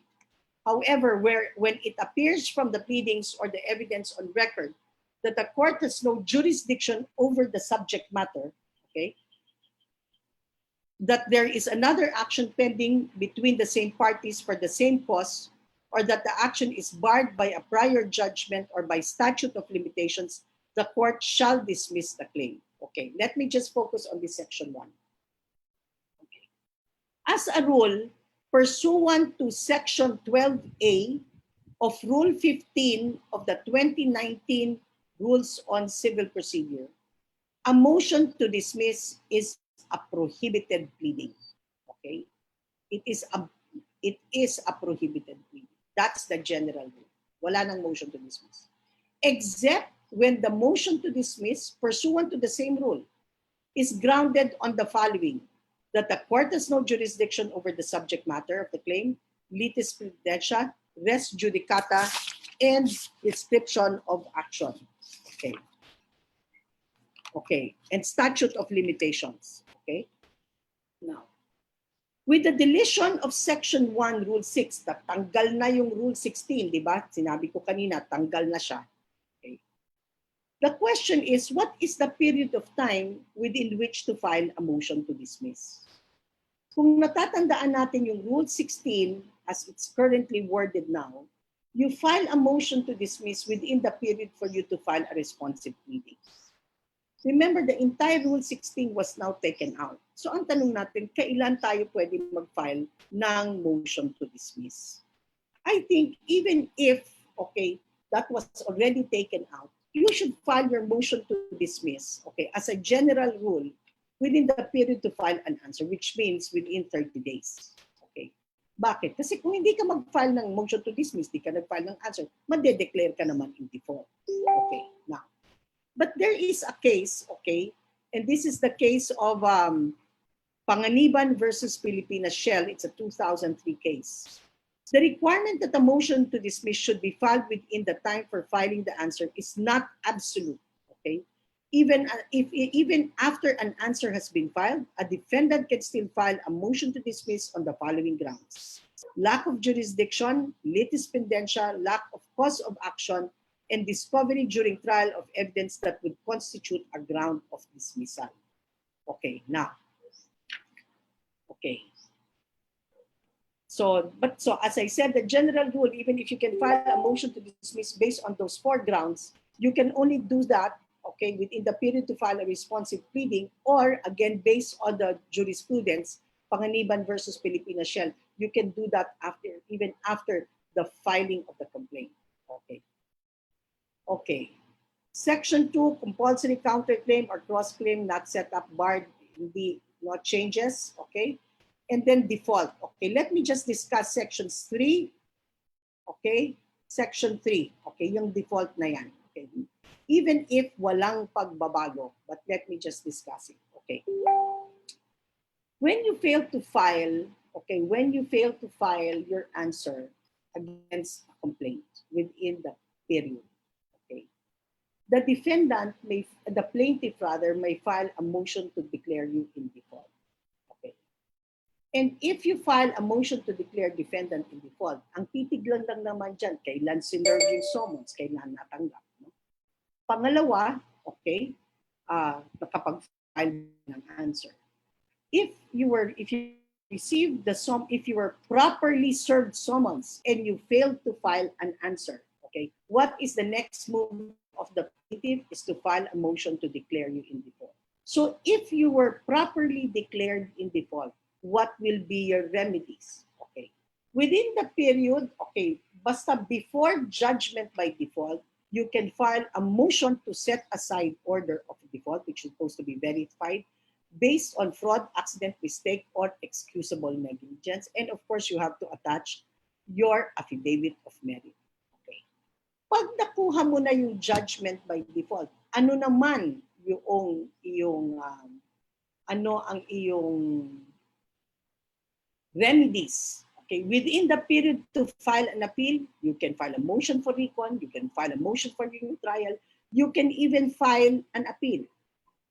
Natapos, hindi mo pa rin nagawa. Okay. For reasons not attributable to you, ha? I have to stress that. Okay.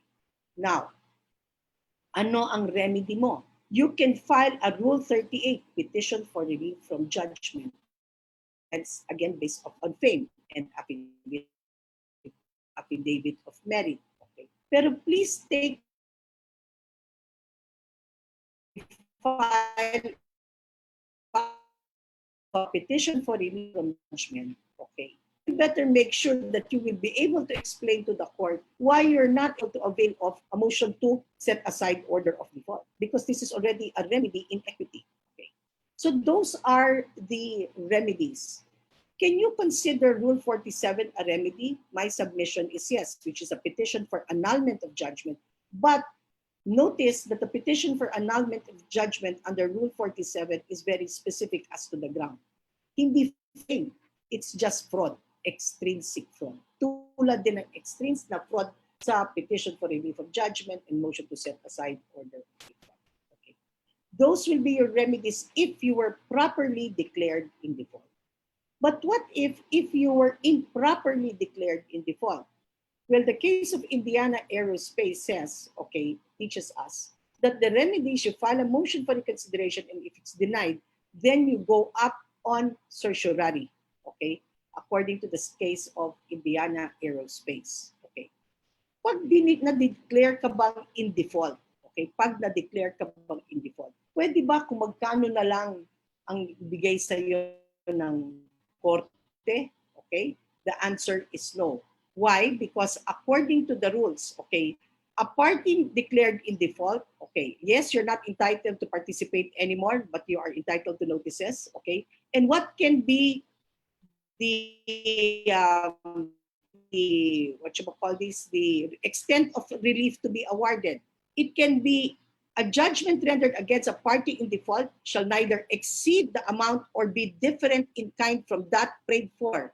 Ang prayer mo, specific performance, tapos ang binigla namang ginawa ng court, inanal yung agreement. Okay? Specific performance yung agreement ang gusto mong relief. At hindi pwedeng magbigay or award unliquidated damages. So hindi pwedeng mag-award ng moral damages, exemplary damages, because that is what is under the law. Okay. Now,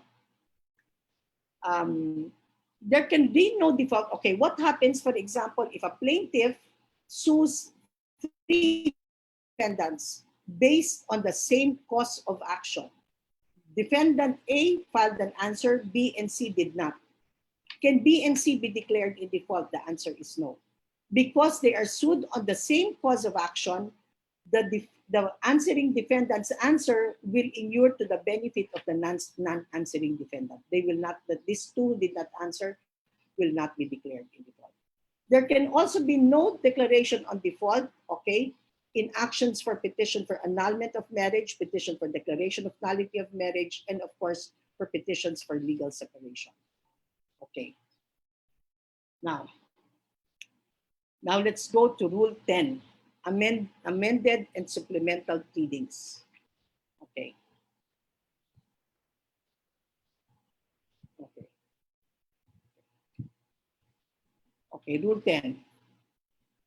Amendments in general. Pleadings may be amended by adding or striking out the name of any party or by correcting a mistake in the name of a party or a mistaken or inadequate allegation or description in any other respect so that actual merits of the controversy may be speedily be determined without regard to technicalities in the most expeditious and inexpensive manner. No change as far as Section 1 is concerned. Section 2, amendments as a matter of right. A party may amend this pleading once as a matter of right at any time before a responsive pleading is served or in the case of a reply at any time within 10 calendar days after it's served. As I said, ito yung isang example ng ang amendment lamang ay instead na 10 days, 10 calendar days. Okay. Now let's go to Section 3. Diyan merong amendment. Okay. Except as provided in the next preceding section, which is, okay, substantial amendments may be made only upon leave of court. But such a leave shall be refused if it appears to the court that the motion was made with intent to delay or conferred jurisdiction on the court, or the pleading stated no cause of action from the beginning which could be amended. Okay. Orders of the court upon matters provided in the section shall be made upon motion filed in court and after notice to the adverse party and an opportunity to be heard. Okay, now, my comment only. Okay. A party may amend his pleading once as a matter of right. Okay, once. As a matter of right at any time before a responsive pleading is served. But the court may, upon motion at any stage of the action and upon such terms as may be just, order to give leave to a party to amend his pleading to the end that the real matter in dispute and all matters in the action in dispute between the parties may be completely determined in a single proceeding. Even after an order dismissing his complaint is issued, an amendment may still be allowed. The motion to amend should be filed before the order of dismissal becomes final and unappealable because thereafter there would be nothing more to amend. That is Constantino versus Reyes. Okay. Now, but I have lang a question, no?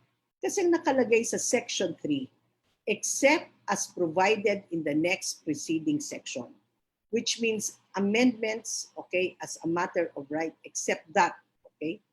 Substantial amendments may be made only upon leave of court, but such leave shall be refused if it appears to the court that the motion was meant with intent to delay or confer on the court jurisdiction or the pleading stated no cause of action.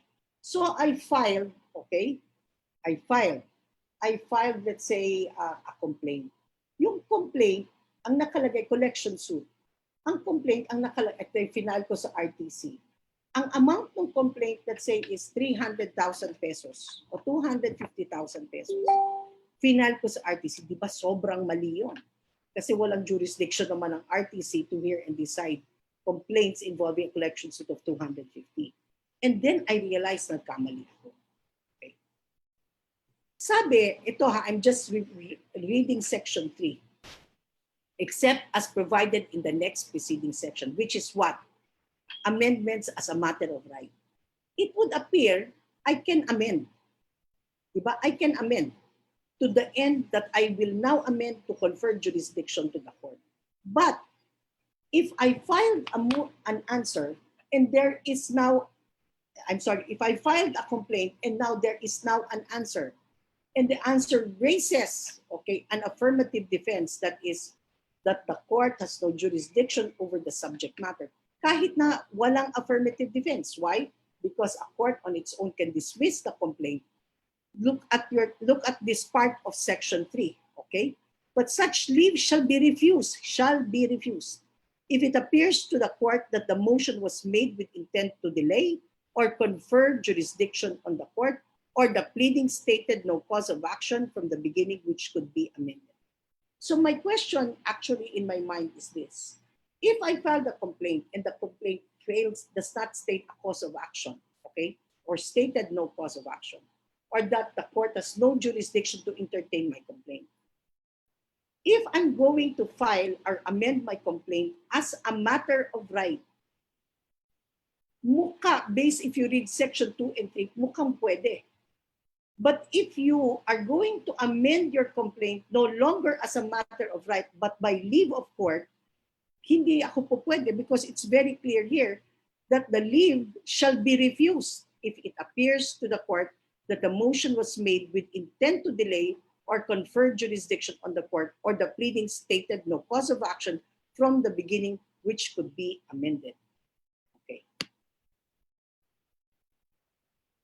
Okay, section 4, nothing new. Okay, nothing new. Okay. Section 5. Okay.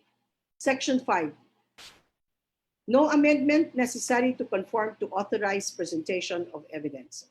When issues not raised in the pleadings are tried with the express or implied consent of the parties, okay, they shall be treated in all respects as if they had been raised in the pleadings. No amendment of such pleadings deemed amended is necessary to cause them to conform to the evidence. Actually, that is based on jurisprudence. Anong ibig sabihin nun? Kunwari sa complaint ko, I did not raise the issue of moral damages. Okay. Di syempre sa answer, wala rin na moral damages. Nag-pre-trial ngayon kami. Wala rin dun sa pre-trial order yung issue ng sino ba damages. But nung nag-present na ako ng ebidensya, I presented a witness for the purpose of proving moral damages. Walang objection yung kabila. Ganun din naman yung kabila. Okay? Now, because it was an issue that was not generated by the pleadings, nor was it an issue that was stated in the pre-trial order, but was expressly tried on by the parties. Okay? Pumasok na yung ebidensya. Do I have to file a motion, okay, to amend my complaint, okay, in order to conform with the evidence presented? The answer is no. It is not fatal, in other words, if you don't move to have your pleadings amended to conform with the evidence presented. Okay. Supplemental pleadings, okay, wala naman din masyadong pagbabago, paglilinaw lang, gender inclusiveness, and 10 calendar days, okay? Okay. In other words, the adverse party may plead thereto within 10 calendar days from notice of the order admitting the supplemental pleading. Filing of amended pleading, okay, no change. Effect of amended pleading, okay. And the amendment here really conforms to evidence. Okay, let me just read first section 8 to you. An amended pleading supersedes, okay, the pleading that it amends. However, admissions in superseded pleadings may be offered in evidence against the pleader in claims or defenses alleged therein not incorporated in the amended pleading shall be deemed waived. Okay. As I said earlier, this amendment actually incorporates only the teaching by the Supreme Court. In the case of Ching versus CA, okay, under the rules, pleadings superseded or amended disappear technically from the records. And what do I mean by disappear? They lose their status as pleadings and they cease to be judicial admissions. They no longer form part of the records of the case. Why? Because when you amend a pleading, that original pleading is deemed vacated. Okay. While they may nonetheless be utilized against the pleader as extrajudicial admissions, they must, in order to have said effect, be formally offered in evidence. Pwede yung gamitin as ebidensya, pero kailangan mo yun i-offer in evidence. In other words, kailangan mong ibalik sa records through a formal offer of evidence. Okay? Which means I have to call a witness to identify that document. Okay? And then, offer it sa formal offer of evidence at sabihin ng kote, okay, admitted. Consequently, if there is now an admission, the original complaint, having been amended, lost its character as a judicial admission, which would have required no proof and became merely an extrajudicial admission, the admissibility of which as evidence required its formal proof. Okay, clear. Okay. Section 11. Okay, when to file pleadings. Okay, this is what I'll do. I will just summarize. Okay, summarize lang natin yung section 11. Okay. If the answer to be filed is, if the pleading to be filed is an answer, okay, you have a period of 30 calendar days from personal service or substituted service of summons, okay, within which to file your answer unless a different time is fixed by the court.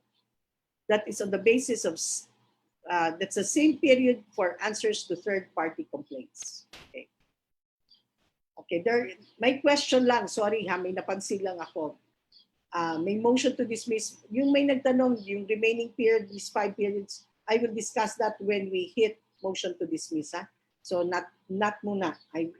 But I will answer that question. Okay. Now, how many days are you supposed to file an answer if the defendant is a foreign juridical entity? Now, if summons was served, let's say, on a resident agent of that foreign juridical entity, it's 30 days. But if the summons to that foreign juridical entity, okay, was served, okay, was given, let's say, on a government official designated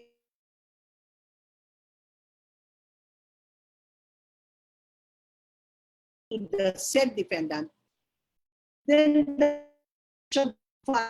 answer should be filed within 6 days, calendar days, from receipt thereof. Okay. How about an answer to an amended complaint? Okay, when an amended complaint was filed as a matter of right, then the answer to the amended complaint that was filed as a matter of right should be 30 calendar days from service of summons. However, when the amended complaint was not filed as a matter of right, which means an answer had already been filed, okay, you want to file an amended answer to the amended complaint, you are given a period of 15 calendar days from notice of the order admitting the same. Please take note that when an answer had already been filed to the complaint and the complaint was no longer as a matter, okay, even if you did not file an answer to the said amended complaint, you will not be declared in default. The answer to the original complaint you filed will stand as your answer to the amended complaint. However, all the matters that you did not address in the amended complaint will be deemed admitted. Okay. Now, what is the period to file an answer to a supplemental complaint? Okay. The period is within 20 calendar days from notice of the order admitting the same, unless a different period was fixed by the court. Okay. Now, again, the answer to the complaint shall be served as the answer to your supplemental complaint if no new supplemental answer was filed. Okay. Now, how about, okay, answer to a compulsory or permissive counterclaim or cross-claim. You have a period of 20 calendar days, okay, within which to file your answer to either a compulsory or a permissive counterclaim. Remember, you don't file an answer to a compulsory counterclaim, okay lang yan. You don't file an answer to a permissive counterclaim, you're dead. Why? Because you can be declared in default. Okay. Reply. Okay. If reply is allowed under Section 10, Rule 6, and when will reply be allowed? If the answer is founded on an actionable document. Okay. You have a period of 15 calendar days from service of the pleading responded to file the reply. Okay. Answer to bill of particulars. Okay. Before responding to a pleading, a party may move for a definite statement or for a bill of particulars. If pleading is a reply, the motion must be filed within calendar days. Then if it's granted, your period to file an answer will be 10 days. Okay, now, how about if the summons was served by publication? Pursuant to sections 15, 16, 17, 18 of Rule 14. Okay? Ang summons pinublish, ilang araw ang pwede? Okay, mag-file. Okay, it should be 60 days after notice. Okay. Bakit hindi ko sinama yung section 14? Kasi sa section 14, walang nakalagay na period. Pero yung section 15, 16, 17, 18 ng Rule 14, malinaw na may period. Okay. Now, answer in intervention. Okay. You file your answer in intervention to the complaint in intervention within 15 calendar days from notice of the order admitting the same, unless a different period was filed. Okay, I was stated by the court. Okay. Of course, the period to file an answer to, let's say, a complaint filed under the rules on summary procedure is 10, and the response to small claims will also be 10. Okay. May ilang nagtatanong, okay? Sabi ganito daw. Okay. Okay. Remember that a motion to dismiss, the only way you can file a motion to dismiss under the 2019 rules, kung ang motion to dismiss mo is predicated on the four grounds. Lack of jurisdiction over the subject matter, litispendentia, res judicata, and prescription. Let's assume deny. Okay. Ilan daw yung period to file an answer? Okay. Remember that the entire of Rule 16 was deleted. Wala na siya talaga. Wala na. Okay. Doon sa Rule 16, doon nakalagay, yung Rule 16 na natanggal na, no? Nakalagay doon, you have the remaining period of time, but not less than 5 days within which to file an answer should your motion to dismiss be denied. Okay? Or is denied. Inatanggal na nga yung provision na yun. Okay. So ano na yung period mo within which to file an answer? This is my personal take on it. You only have the remaining period within which to file an answer. Wala na yung in no case, in no instance will be not less than 5 days. Wala na yun. You only have the remaining period. Therefore, if you filed your motion to dismiss on the 30th day, okay, deny. Technically, you have only 1 day to file an answer. But remember, under the rules, you can file a motion for extension of time once, okay, if you're going to ask for an extension of time to file an answer. So anong remedy dapat dyan? Dapat siguro in practice. Huwag nating hintayin naman ng 30 days nung ka mag-file ng motion to dismiss mo. Pwede mong i-file. Ano ba naman yung 15 days? Di mag-file ka ng motion to dismiss ng 15 days, okay? Para pag dininay, you have the remaining period of 15 days. Plus, kung hindi pa sufficient ka to file an answer, as I said, the rules will allow you to file a motion for extension of time to file an answer within a period of 30 days. So technically, you have 45 days. Okay, within which to file an answer. Kaya siguro tininggal yung provision na yun. Kasi, i-file mo lang yung motion to dismiss mo, ang haba ng period eh. Kung ipa-file mo early. Now, you will suffer the consequences if you file it on the last day dahil ang ginagawa mo dyan, yung motion to dismiss mo, imagine huwag mo sagalin yung 30 days para may sufficient period of time to file. Okay. Now, Section 2, okay, as I've said, no, I discussed the period of time I summarized the period of time. So I will now move on to Rule 12, okay?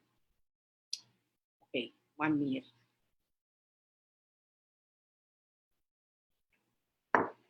Okay. Rule 12. Before responding to a pleading, a party may move for a definite statement or for a bill of particulars of any matter which is not averred, with sufficient definiteness or particularity to enable him or her properly to prepare his or her responsive pleading. If the pleading is a reply, the motion must be filed within 10 calendar days from service thereof. Such motion should point out the defects complained of, the paragraphs wherein they are contained, and the details desired. The only change there is you refer to gender inclusiveness. Okay. Now, action by the court, no change. So Section 2 on Bill of Particulars, still the same. Same with Section 3. Okay. And also with Section 4. Actually, sa Bill of Particulars, talagang walang pagbabago. As is. Okay. Now, let us now go to filing and service of pleadings. Okay.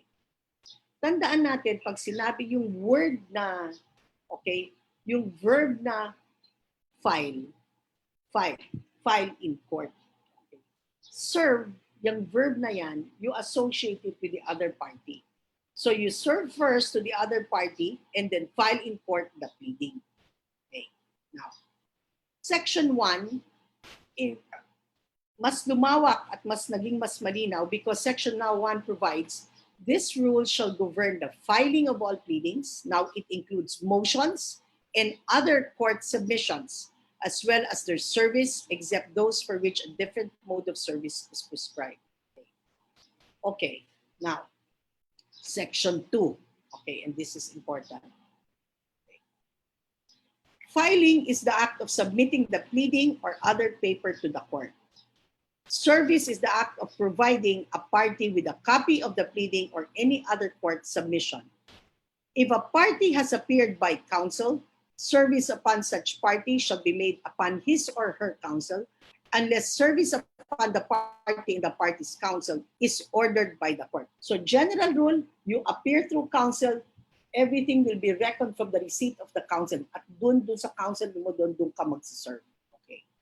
Where one counsel appears for several parties, such counsel shall only be entitled to one copy of any paper served by the opposite side. Where several counsels appear for one party, such party shall be entitled to only one copy of any pleading or paper to be served upon the lead counsel if one is designated, or upon any one of them if there is no designation of a lead counsel. Maganda itong amendment na to, lalong-lalo na if you have a battery of lawyers. Tama lang naman na sabihin sa korte, sino dito sa mga abogado ng plaintiff ang lead counsel? Okay, bakit? Kasi pag na-designate na yung lead counsel, okay, isa lang yung bibigyan mo ng, he is the only one entitled to receive a copy of everything. Okay? Sa kanya din magsisimula yung bilangan. Kunwari, mag-file ng appeal. Sa kanya magbibilang kasi siya yung lead. Ang mahirap, marami kayong abogado, let's say for the defendant, walang na-designate na lead counsel, magtatawagan pa kayo, sino, natanggap mo na ba? Natanggap mo na ba? Kasi ang rule na mangyari, kung sino una nakatanggap, dyan magsisimula yung bilang kung kailangan mo kunwari mag-appeal. So this one actually is a very good amendment because now it's very clear that for purposes of orderliness and case management, the lead counsel should be identified. Okay? So without a lead counsel being designated, as held in the case of Philippine Ports Authority versus Sargasso Construction, notice to any one of the several counsels on record is equivalent to notice to all, and such notice starts the time running for appeal, notwithstanding that the other counsel on record has not received a copy of the decision. Okay, now Section 3. Okay. The filing of pleadings and other court submissions, which will include your motions, shall be made A, submitting personally the original thereof, plainly it's filing in court. How do you do that? Personally, sabi sa A. B, sending them by registered mail. That's the second. Third, sending them by accredited courier. You know, yung private courier, tulad ng LBC, kunwari. Kung accredited court, ha? Transmitting them by electronic mail or other electronic means as may be authorized by the court in places where the court is electronically equipped. Okay. In the first case, the clerk of court shall endorse on the pleading the hour and the date and hour of filing. In the second and third cases, the date of motions, pleadings, and other court submissions, and payments or deposit as shown by the post office stamp on the envelope or the registry receipt shall be considered as the date of their filing, payment, or deposit. The envelope shall be attached to the record of the case. In the fourth case, the date of the electronic transmission shall be considered as date of filing. Okay. So based on the amendment, what are the different modes of filing in court? Number 1, personal. Okay. Number 2, registered mail. Pwede private courier, but the private courier must be accredited by the court. Dapat siya, hihingi ka ng listahan sa korte, sino ba accredited private courier? Hindi porke malaki yung private courier at kilala, ayan, automatically dito natin ipadala. Tignan nyo muna kung siya ay accredited ng korte. At itong huli, with prior approval of the court, you can do your filing via electronic mail. Pero ang importante sa electronic mail ito, it has to be with prior approval of the court. And the court must be in a place where the court is electronically equipped. Okay? Dapat ang court electronically equipped tumanggap ng electronic filing. So ang tanong dyan, okay, pwede ko ba, okay, i-serve ko yung kopya dun sa kabila, let's say personal, eh hindi ako aabot sa korte. Pwede ko bang i-serve via Viber? I-serve via Facebook? Kasi electronic naman din yun, di ba? Pwede ba yun? Ito ang aking sariling opinion. Okay. Ang sinasabi, yung court electronically equipped. Hindi yung staff ng court na may Viber or na may Facebook, siya kung meron siya, ibig sabihin pwede ka na mag-file. Okay, no. It is the court that should be electronically equipped, but most important, you can only do electronic filing if you were able to obtain the prior approval of the court. Okay, now there's a question here. Who will accredit the couriers? I think it will be the Supreme Court para lahat pare-pareho. No? Okay, I think. Now, the second paragraph of Section 1, Rule 1329. Okay, may I refer you again to the second paragraph kasi may tanong din ako dito. I hope you don't understand. I hope you understand that sometimes I would like to voice also my questions because this is the first time, of course, that we're discussing the rules, and it's still, you know, we need guidance from the Supreme Court, and of course, it will take some time before siguro a case will be decided by the Supreme Court involving these provisions. Kaya lang kasi dito sa second paragraph of Rule 3, and I will repeat it, no? In the first case, the clerk of court shall endorse on the pleading the date and hour of the filing. Okay.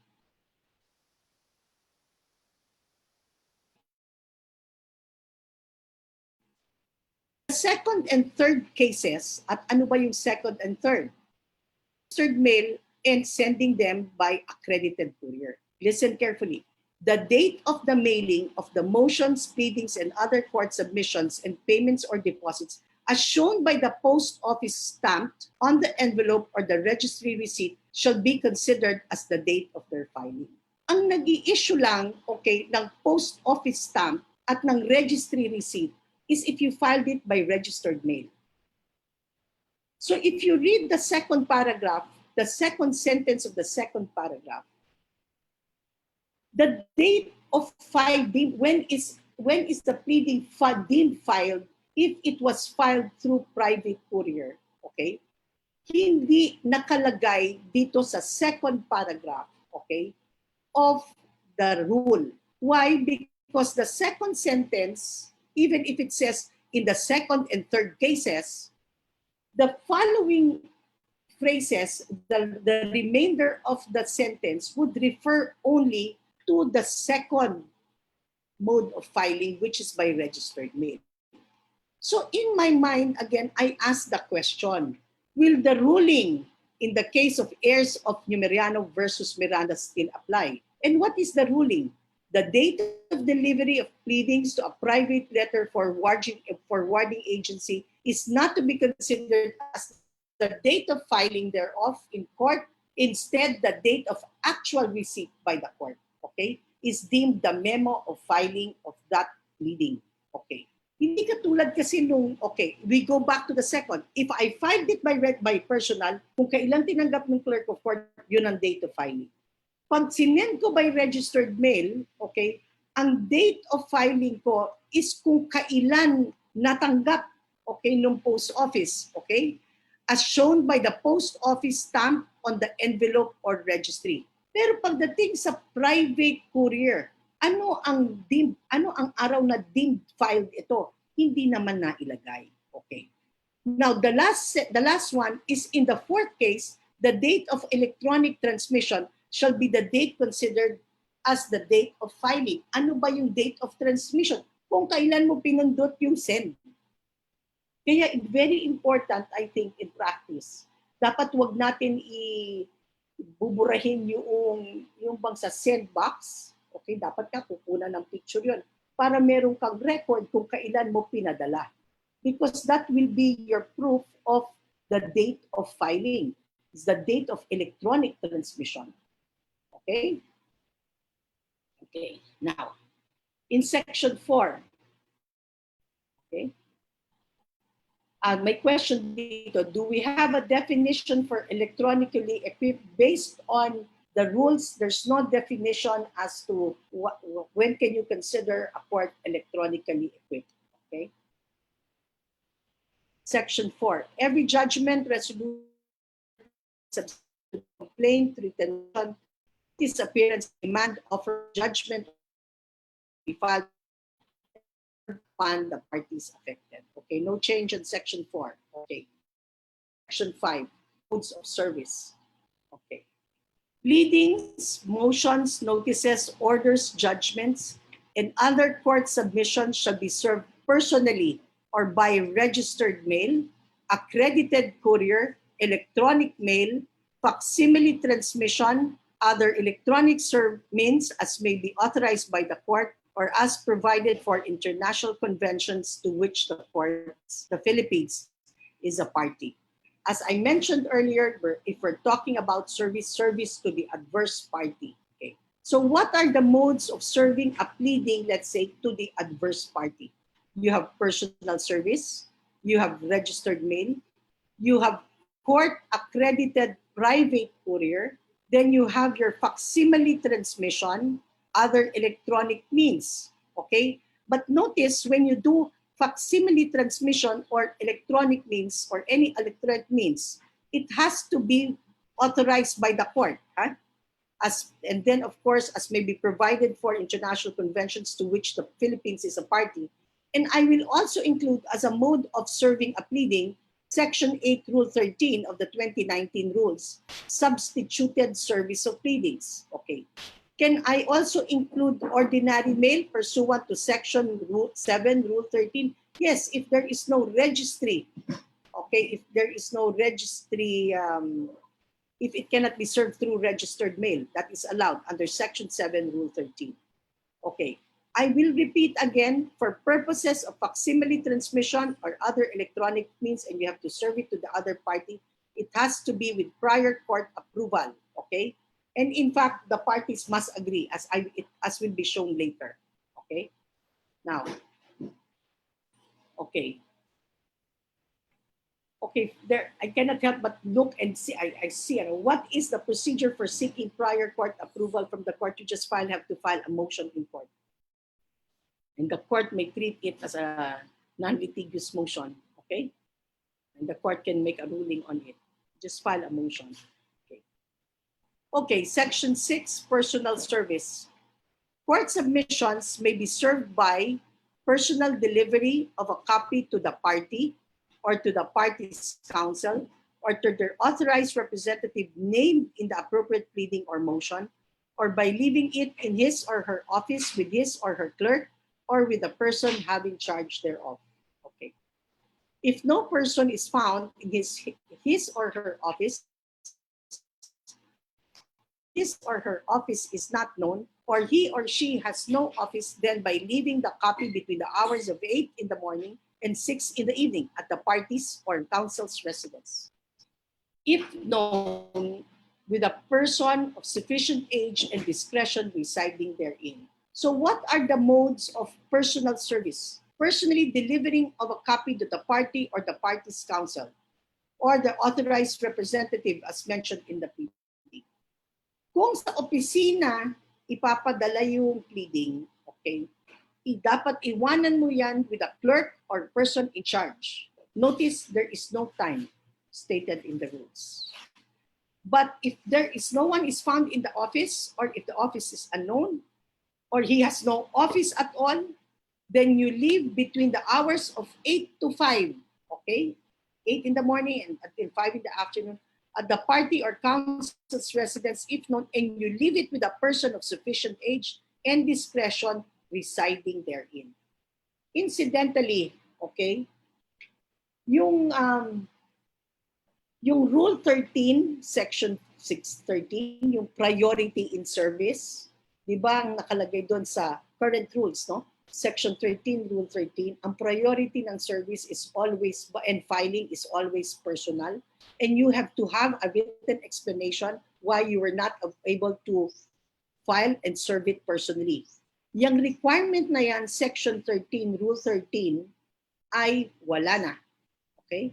Under the 2019 rules, natanggal ho yung provision na yan. Okay. I do not know why. Maybe because if the court, if you can file, if you can file electronically and it was approved by the court and both parties agreed, kaya siguro hindi na kailangan. Okay. Now, Section 8, substituted service. Substituted service is different from substituted service of summons. Okay? Substituted service of pleadings. Requisites before substituted service can be resorted to.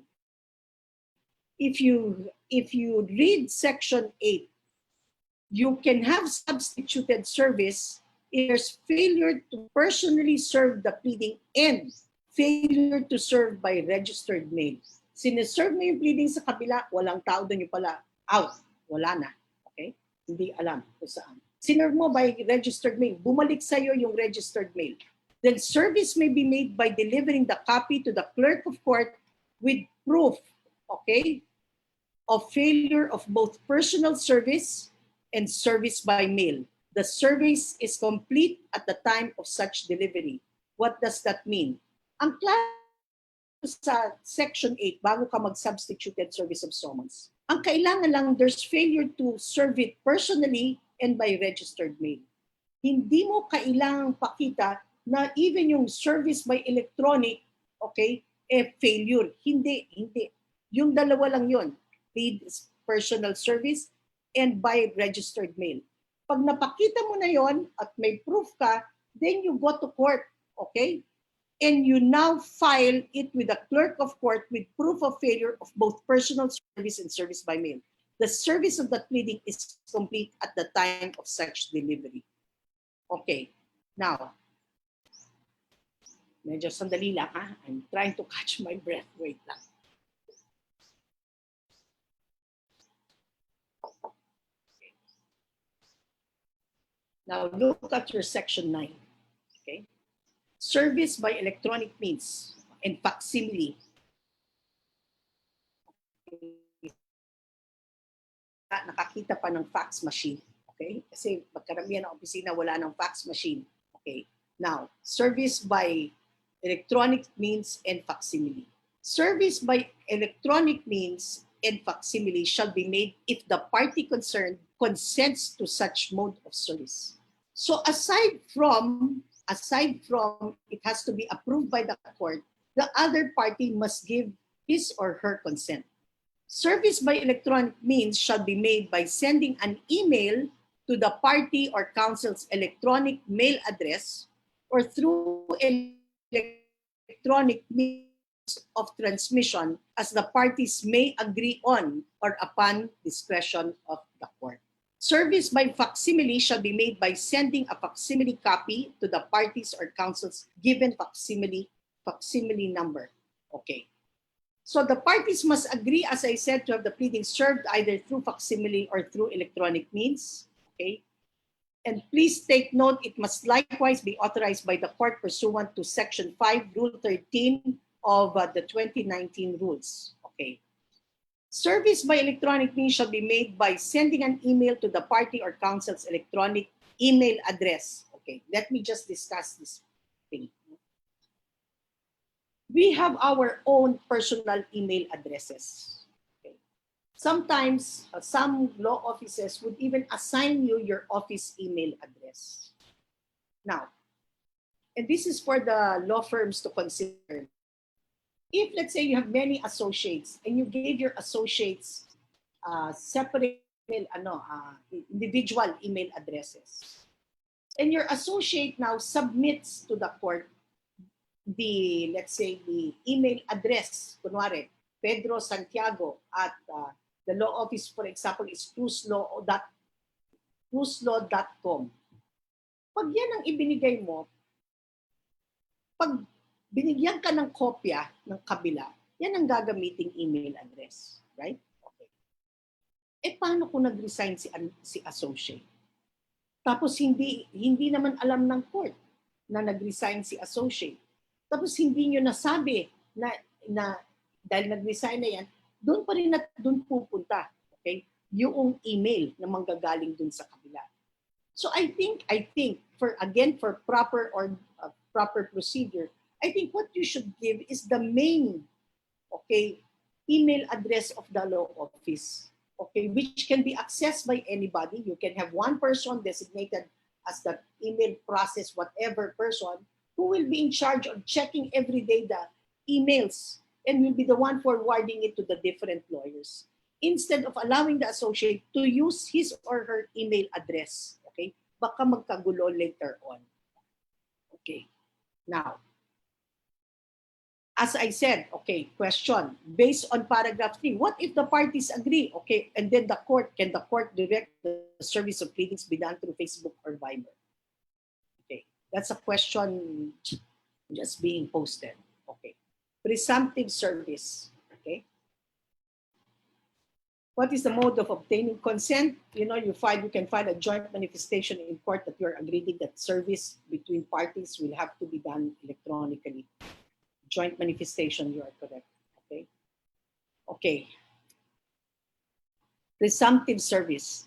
There shall be presumptive notice to a party of a court setting if such notice appears on the records to have been mailed at least 20 calendar days prior to the scheduled date of hearing, and if the addressee is from within the same judicial region of the court where the case is pending, or at least 30 calendar days if the addressee is from outside the judicial region. Okay, so that's a new provision. Let me just explain it. Okay, minsan in practice, so I received, let's say, an order from the court. Lalo na ngayon, maraming cancellations of court because of COVID. So hindi naman kami nag-agree kung kailan yung hearing. So hihintayin namin yung court, sasabihin sa amin kailan yung setting kasi na-cancel nga because of COVID. So nakatanggap ngayon ako, let's say, ng hearing, let's say, ng order from the court. Ang hearing daw namin is July 1. Okay. The court, let's say, is in Makati, RTC Makati. Ako, Makati. Kalaban ko, Makati. Okay. Pumunta ngayon ako ng July 1. Okay, pumunta ako ng July 1. And then, the first thing I will do is go to the staff of the court and will ask for the record so that I will check kung notified ba yung kalaban ko o hindi. Okay.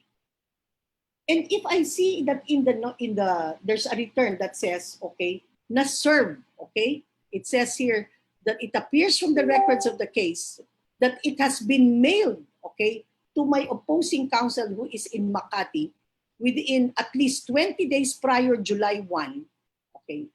Pag appear ko sa korte at hindi dumadating yung kalaban ko, pwede kong sabihin lalo kung bit-bit ko yung witness, no? Pwede kong sabihin sa korte, Your Honor, may I request that I be allowed to present my witness because under Section 10 of the rule, there is now a presumptive service of the hearing of the order setting the hearing today. Why? Because my opposing counsel, it's shown that it was served 20 days prior to the scheduled date of hearing. And considering that the counsel, is also within the same judicial region, holds office in the same judicial region where the court sits, then may I be allowed to present my witness. That is presumptive service. Pero paano kunwari, ang kalaban ko nakatira sa Baguio, ang Baguio hindi naman yan National Capital Judicial Region. Sa pagkaalam ko, it's the first judicial region. For the presumption to arise, for me to be able to invoke presumptive service under Section 10, the order should have been mailed at least 30 calendar days if the addressee is from outside the judicial region. Okay. Again, this is very consistent with the reason behind the amendment to ensure that there will be no delay. Okay? Kaya merong itong presumptive service. Okay. Section 11. Okay. A party who changes his or her electronic mail address or facsimile number while the action is pending, must promptly file within 5 calendar days from such change a notice of change of email address or facsimile number with the court and serve the notice on all parties. Service through electronic mail or facsimile number of a party shall be presumed valid unless such party notifies the court of any change as aforementioned. So like a change of address, you move your law office, you have to inform the court of your change of address. Okay. Is that clear? Okay. Section 12. Electronic mail and facsimile subject and title of pleadings and other documents. The subject of electronic mail and facsimile must follow the prescribed form or format. Case number, case title, and the pleading order or document title. The title of each electronically filed or served pleading or other document and each submission served by the facsimile shall contain sufficient information to enable the court to ascertain from the title the party or the parties filing or serving the paper, the nature of the paper, the party or parties against whom relief, if any, is sought, and the nature of the relief sought. In fact, my question is this: how do we do if we want to file electronically, let's say a reply, okay? Pag final yung reply, pwede ba, and then wala akong i-deny under oath. So walang kailangan yung denial under oath. Hindi pala ako pwede mag-file ng reply pala na. Kunwari, I will file, let's say, a memorandum. Okay? I will file a memorandum. Pwede ba yung memorandum, yung i-type ko na doon sa electronically, doon sa mismong email, doon. I will follow everything from the caption to everything. Doon ko na kaagad ita-type. Or is it going to be by way of attachment? Okay. One thing for sure, okay, one thing I'm sure is this, okay, what is required is an sufficient information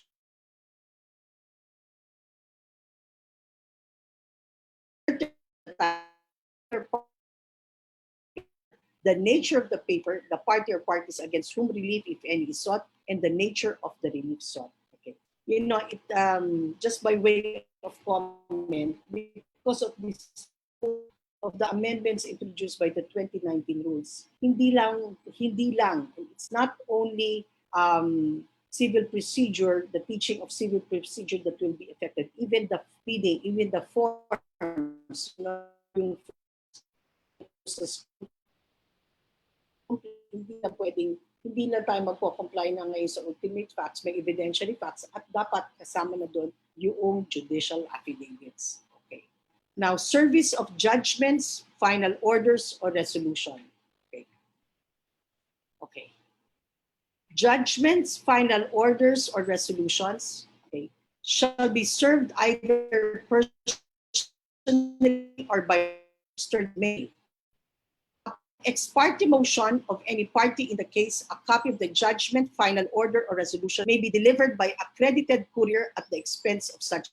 When a party summoned by publication has failed to appear in the action, judgments, final orders, or resolutions against him or her shall be served upon him or her also by means of publication at the expense of the prevailing party. So how do you serve, or what are the different modes of serving judgments and final orders or final resolutions? Personal service. Number 2, registered mail. Number 3, publication, if summons was served through publication. And number 4, upon the filing of an ex parte motion and the same being approved by the court, it can be served through an accredited private courier upon, of course, prior court approval and payment by the movant of the expenses to be incurred to effect the same. So I think it is quite clear from section 13 that you cannot serve, okay, final judgments, final orders, or final resolutions via ordinary mail. Kung sinerve mo via ordinary mail yan, dapat hindi aandar ang bilang to file an appeal. Kasi hindi naman siya mode of serving judgments or final orders. Okay. Now, Section 14.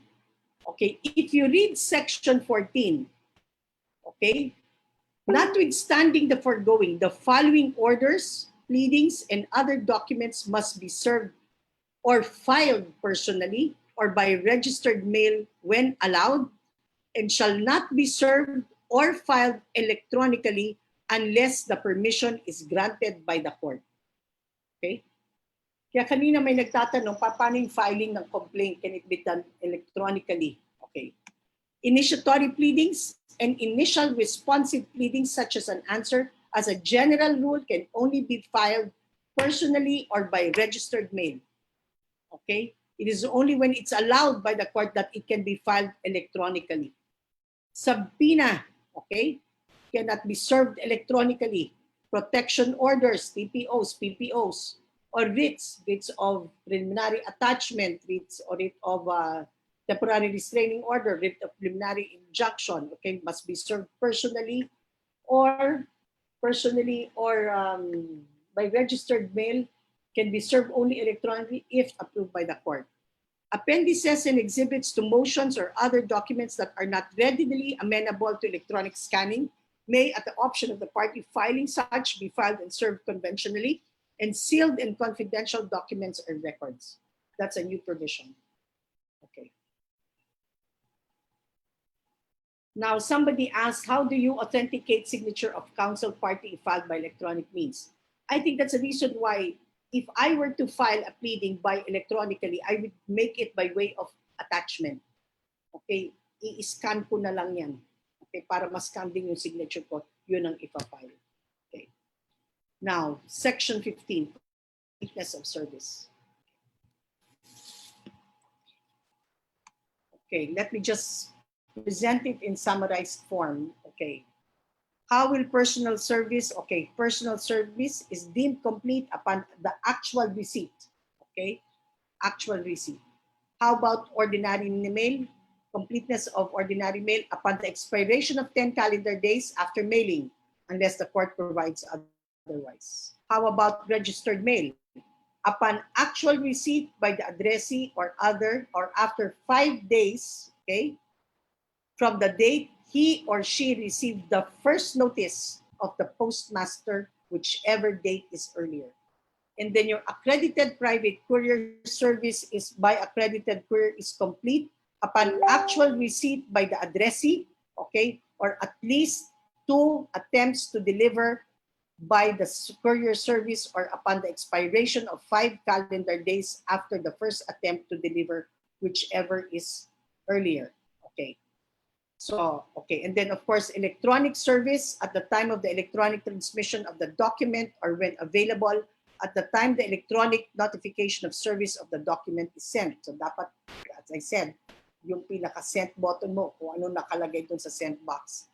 Electronic service is not effective or complete if the party serving the document learns that it did not reach the person to be addressee or person to be served. And then facsimile upon receipt by the party as indicated in the facsimile transmission printout. Pag serve mo kasi niya, pagpadala mo, may lalabas na printout eh. That will be the evidence to show when it was really sent by facsimile transmission. Let me just go back to accredited private courier. Okay. Service to the other party, no, by accredited courier is complete upon actual receipt of the address. Because sinerve sa akin ng LBC, which is LBC, let's assume is an accredited courier. Not sinerve sa akin, kunwari, pinadala ng November 5. Pero natanggap ko November 6. Serve sa akin yun, November 6, kasi is complete upon actual receipt by the addressee. Or after at least 2 attempts to deliver by the courier service or upon the expiration of 5 calendar days after the first attempt to deliver, whichever is earlier. Okay. Let me just go back to registered mail. Okay. And it is reckoned from the first notice. So if I received, let's say, a first notice in December 1, I went to the post office to claim it December 3. It was deemed served upon me December 3. I went to the post office December 5. After I received the first notice December 1, deemed received ko yan December 5. But if I went to the post office December 7, okay, I received the first notice December 1. I am deemed under the law, deemed to have been served December 6 kasi 5 days from December 1. Okay. Okay, now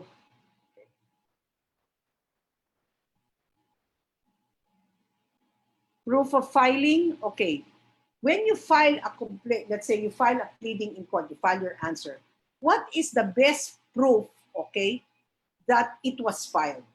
Sabi ng first paragraph, proof of filing of the pleading is proven by the existence of it in the records of the court's folder. So ang best proof na na-file mo yan nasa court folder. Paano kung wala? Okay. What if the pleading is not in the court records, but you now claim that that you claim to have filed it? The proof now will depend upon the mode of filing. If personal service, what will be your proof? It is proven by the written or stamped acknowledgement of its filing by the clerk of court on a copy of the pleading or court submission. Kasi pag nagpa-file ka, yung kopya mo, dapat may tatak din ng clerk na tumanggap, no? Yan ang magiging pruweba mo. How about if you filed it by registered mail? The filing shall be proven by the registry receipt, by the affidavit of the person who mailed it, containing a full statement of the date, place, and deposit of the mail in the post office in a sealed envelope addressed to the court, with postage fully prepaid and with instructions to the postmaster to return the mail to the sender after 10 calendar days if not delivered. 3. Okay? Kung paano kung final mo by you claim, final mo and you filed it via accredited private courier, pero pagdating mo sa records of case, wala doon yung pleading. How will you prove that you filed the pleading by accredited private courier? The filing shall be proven by an affidavit of the person who brought the pleading, okay, or other document to the service provider together with the courier's official receipt and the document tracking number. Kaya wag iwawala yung tracking number. Okay. Again, another situation. You claim that you have filed it electronically, pero pagtingin sa records ni judge, wala dun yung pleading. So it is now incumbent upon you that you really filed it electronically. So how can you prove that it was filed through authorized electronic means? It shall be proven by an affidavit of electronic filing of the party accompanied by a copy of the electronic acknowledgement of its filing by the court. Okay, in other words, kung sino yung gumawa nun, magawa ng affidavit at magkalakip ng kopya. Okay? Papatunay to support the representations made by the person who prepared the affidavit. Okay.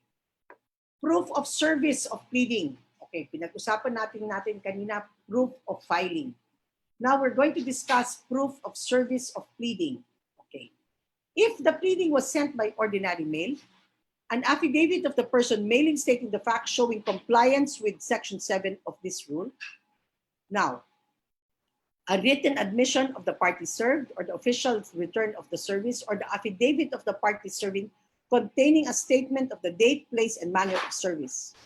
If the pleading was served read by registered mail, again, another affidavit. The registry receipt issued by the mailing office. The registry return card shall be filed immediately upon its receipt by the sender or in lieu thereof, the unclaimed letter together with a certified or sworn copy of the notice given by the postmaster to the addressee.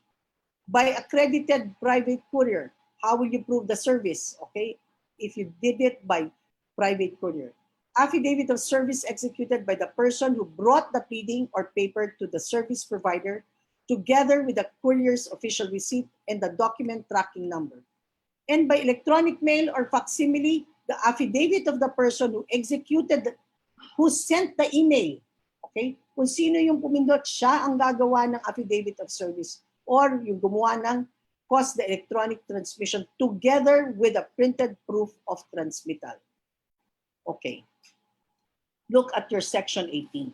It says, the court may electronically serve orders and other documents to all parties in the case which shall have the same effect and validity as provided herein.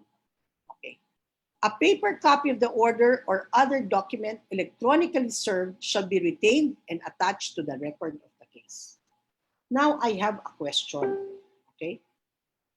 You read section 18 in relation to section 13. Okay. Section 13 under the 2019 rules specifically provides service of judgments, final orders, or resolutions can be served either personally, electronically, or upon approval of the court, okay, can be served through accredited courier. The section 18 now allows, okay, that service be done of judgments, final orders, can it be done electronically? Okay. This is my personal opinion, okay? I don't think so. When it comes to service of judgments, final orders, or resolutions, okay, I think it can only be served pursuant to section 13 because it specifically addresses final orders, or final resolutions, or judgments. It can only be served personally by registered mail or if allowed by the court, yan, pwede yan by authorized private courier. Or if summons was served, okay, by publication and then publication. But when it comes to others, okay, it cannot be served electronically. Okay. If a motion to dismiss was denied, okay, that is an interlocutory order, that is not a final order. Now, if the court allows it, that order denying the motion to dismiss can be electronically served. Okay? Now, on the other hand, if, for example, if the motion to dismiss has been granted, that's a final order. Why? Because nothing else, okay, will have to be done by the court. Can it be served electronically? With all due respect, I think Section 13 should prevail. Okay, notice of lis pendens, which is under Section 19, walang pagbabago. Okay. Now, okay, this is my concern. Okay. Rule 14 is very long. I will not be able to finish it in 30 minutes and it's already 4:30. Maybe I can answer some of your questions now. I'll try to read some. Okay, so that when I start, okay, if I start on Thursday, I will start with Rule 14. Kasi bitin, pag sinimulan ko yung Rule 14 ngayon, hindi ko siya matatapos in 30 minutes. Okay? Now, I do not know. Okay, is sending by email, assuming agreed upon, should it be done only within business hours or could it be done within the day? Like for example, 11:59. Thank you for your question, my distinguished colleague, Attorney Rojas. Okay, Cynthia Rojas. Wala namang nilagay kasi yung court kung anong oras. Kaya palagay ko basta within the day siguro yan. Kasi anytime pwede kang magpadala. So dahil wala namang limit na oras na binigay ang court, but when it comes to electronic service, I think you can serve it anytime, basta within the day. Okay. Now, sa electronic service sa service via electronic mail, same question. Okay. If personal filing po, does the pleading need to have an attached affidavit of service? Yes. Okay, the rules are silent about this, I think. Yes, but normally, some courts, they really ask for an affidavit of service.